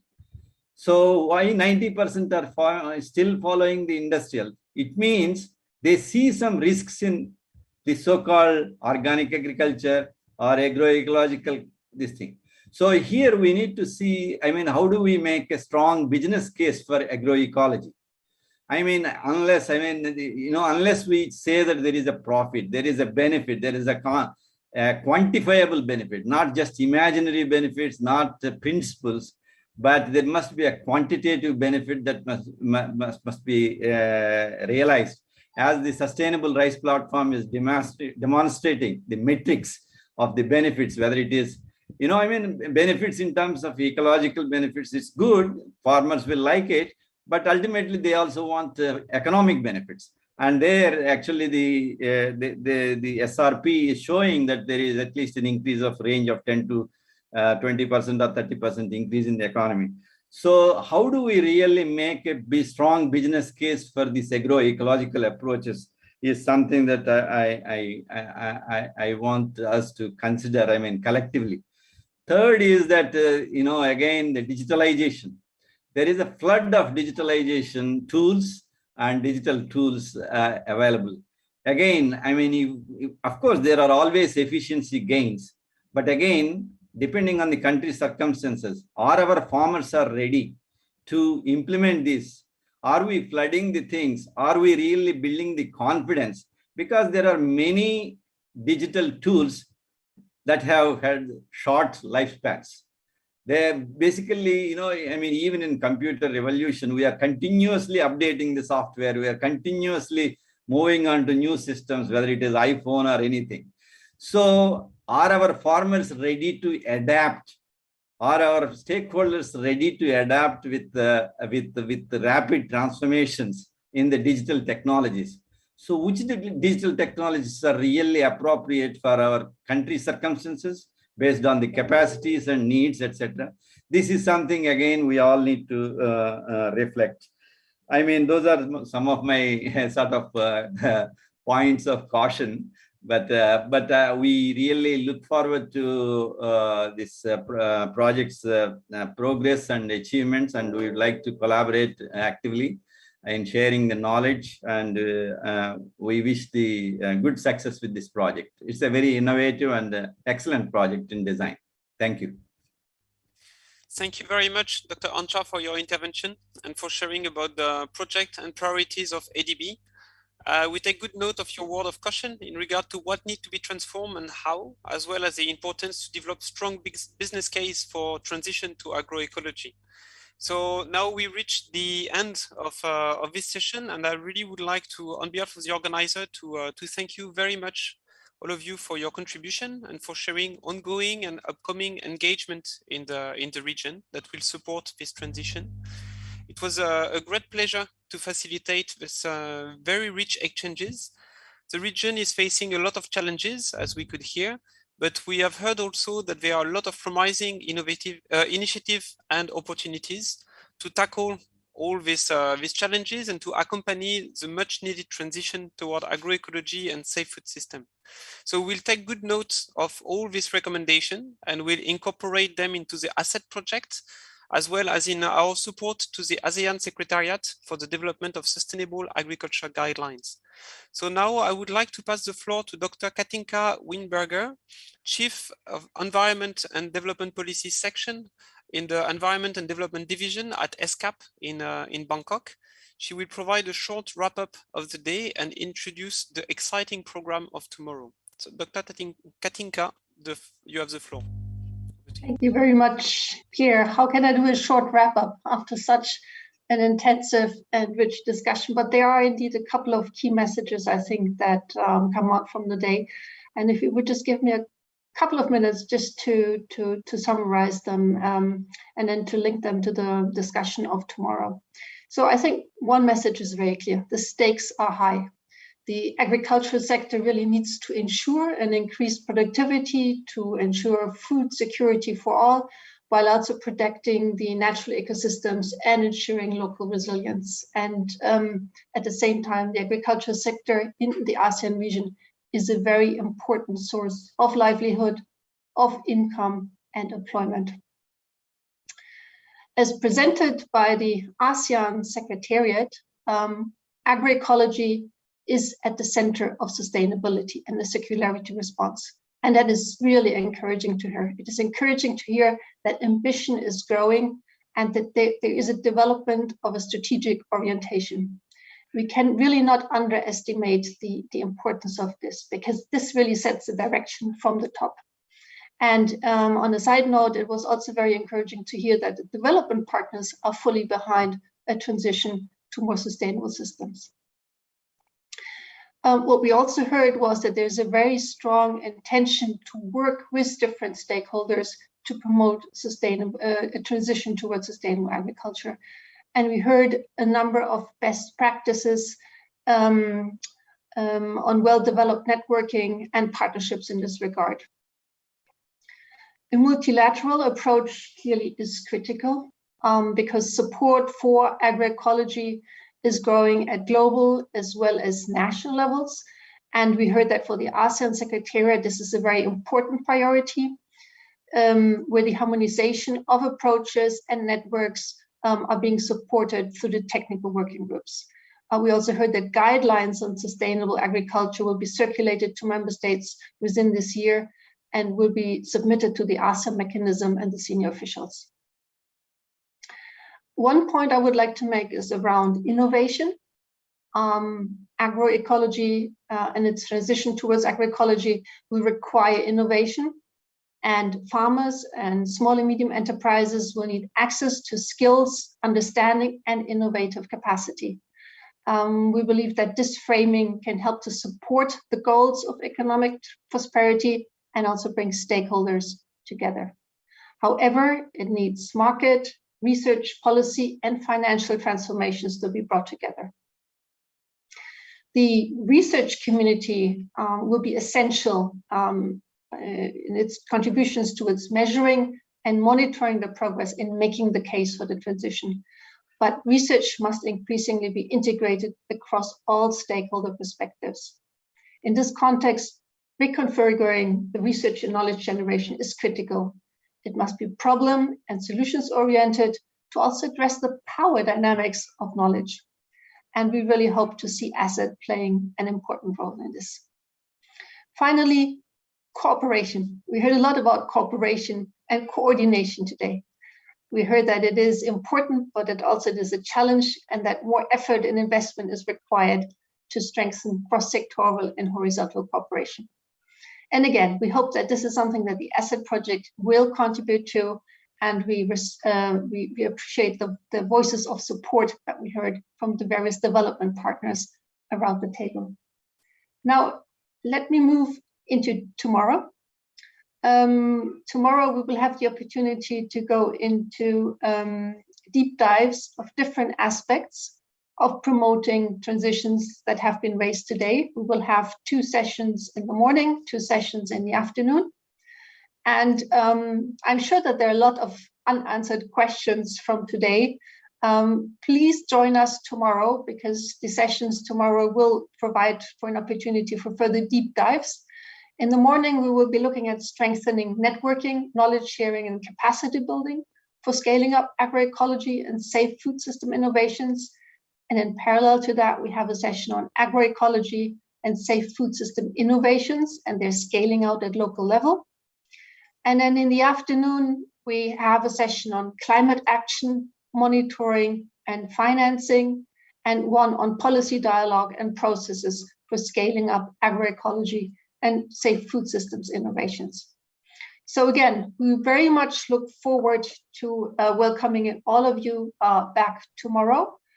For today, let me just end by thanking all of our distinguished officials, our speakers, both representing the government as well as our panelists, the ASET team behind the organization of this meeting, and Inside Pact, who supported the technical organization and logistics behind. So again, thank you very much, everybody. Have a safe evening or a good day wherever you are, and we look forward to seeing you again tomorrow.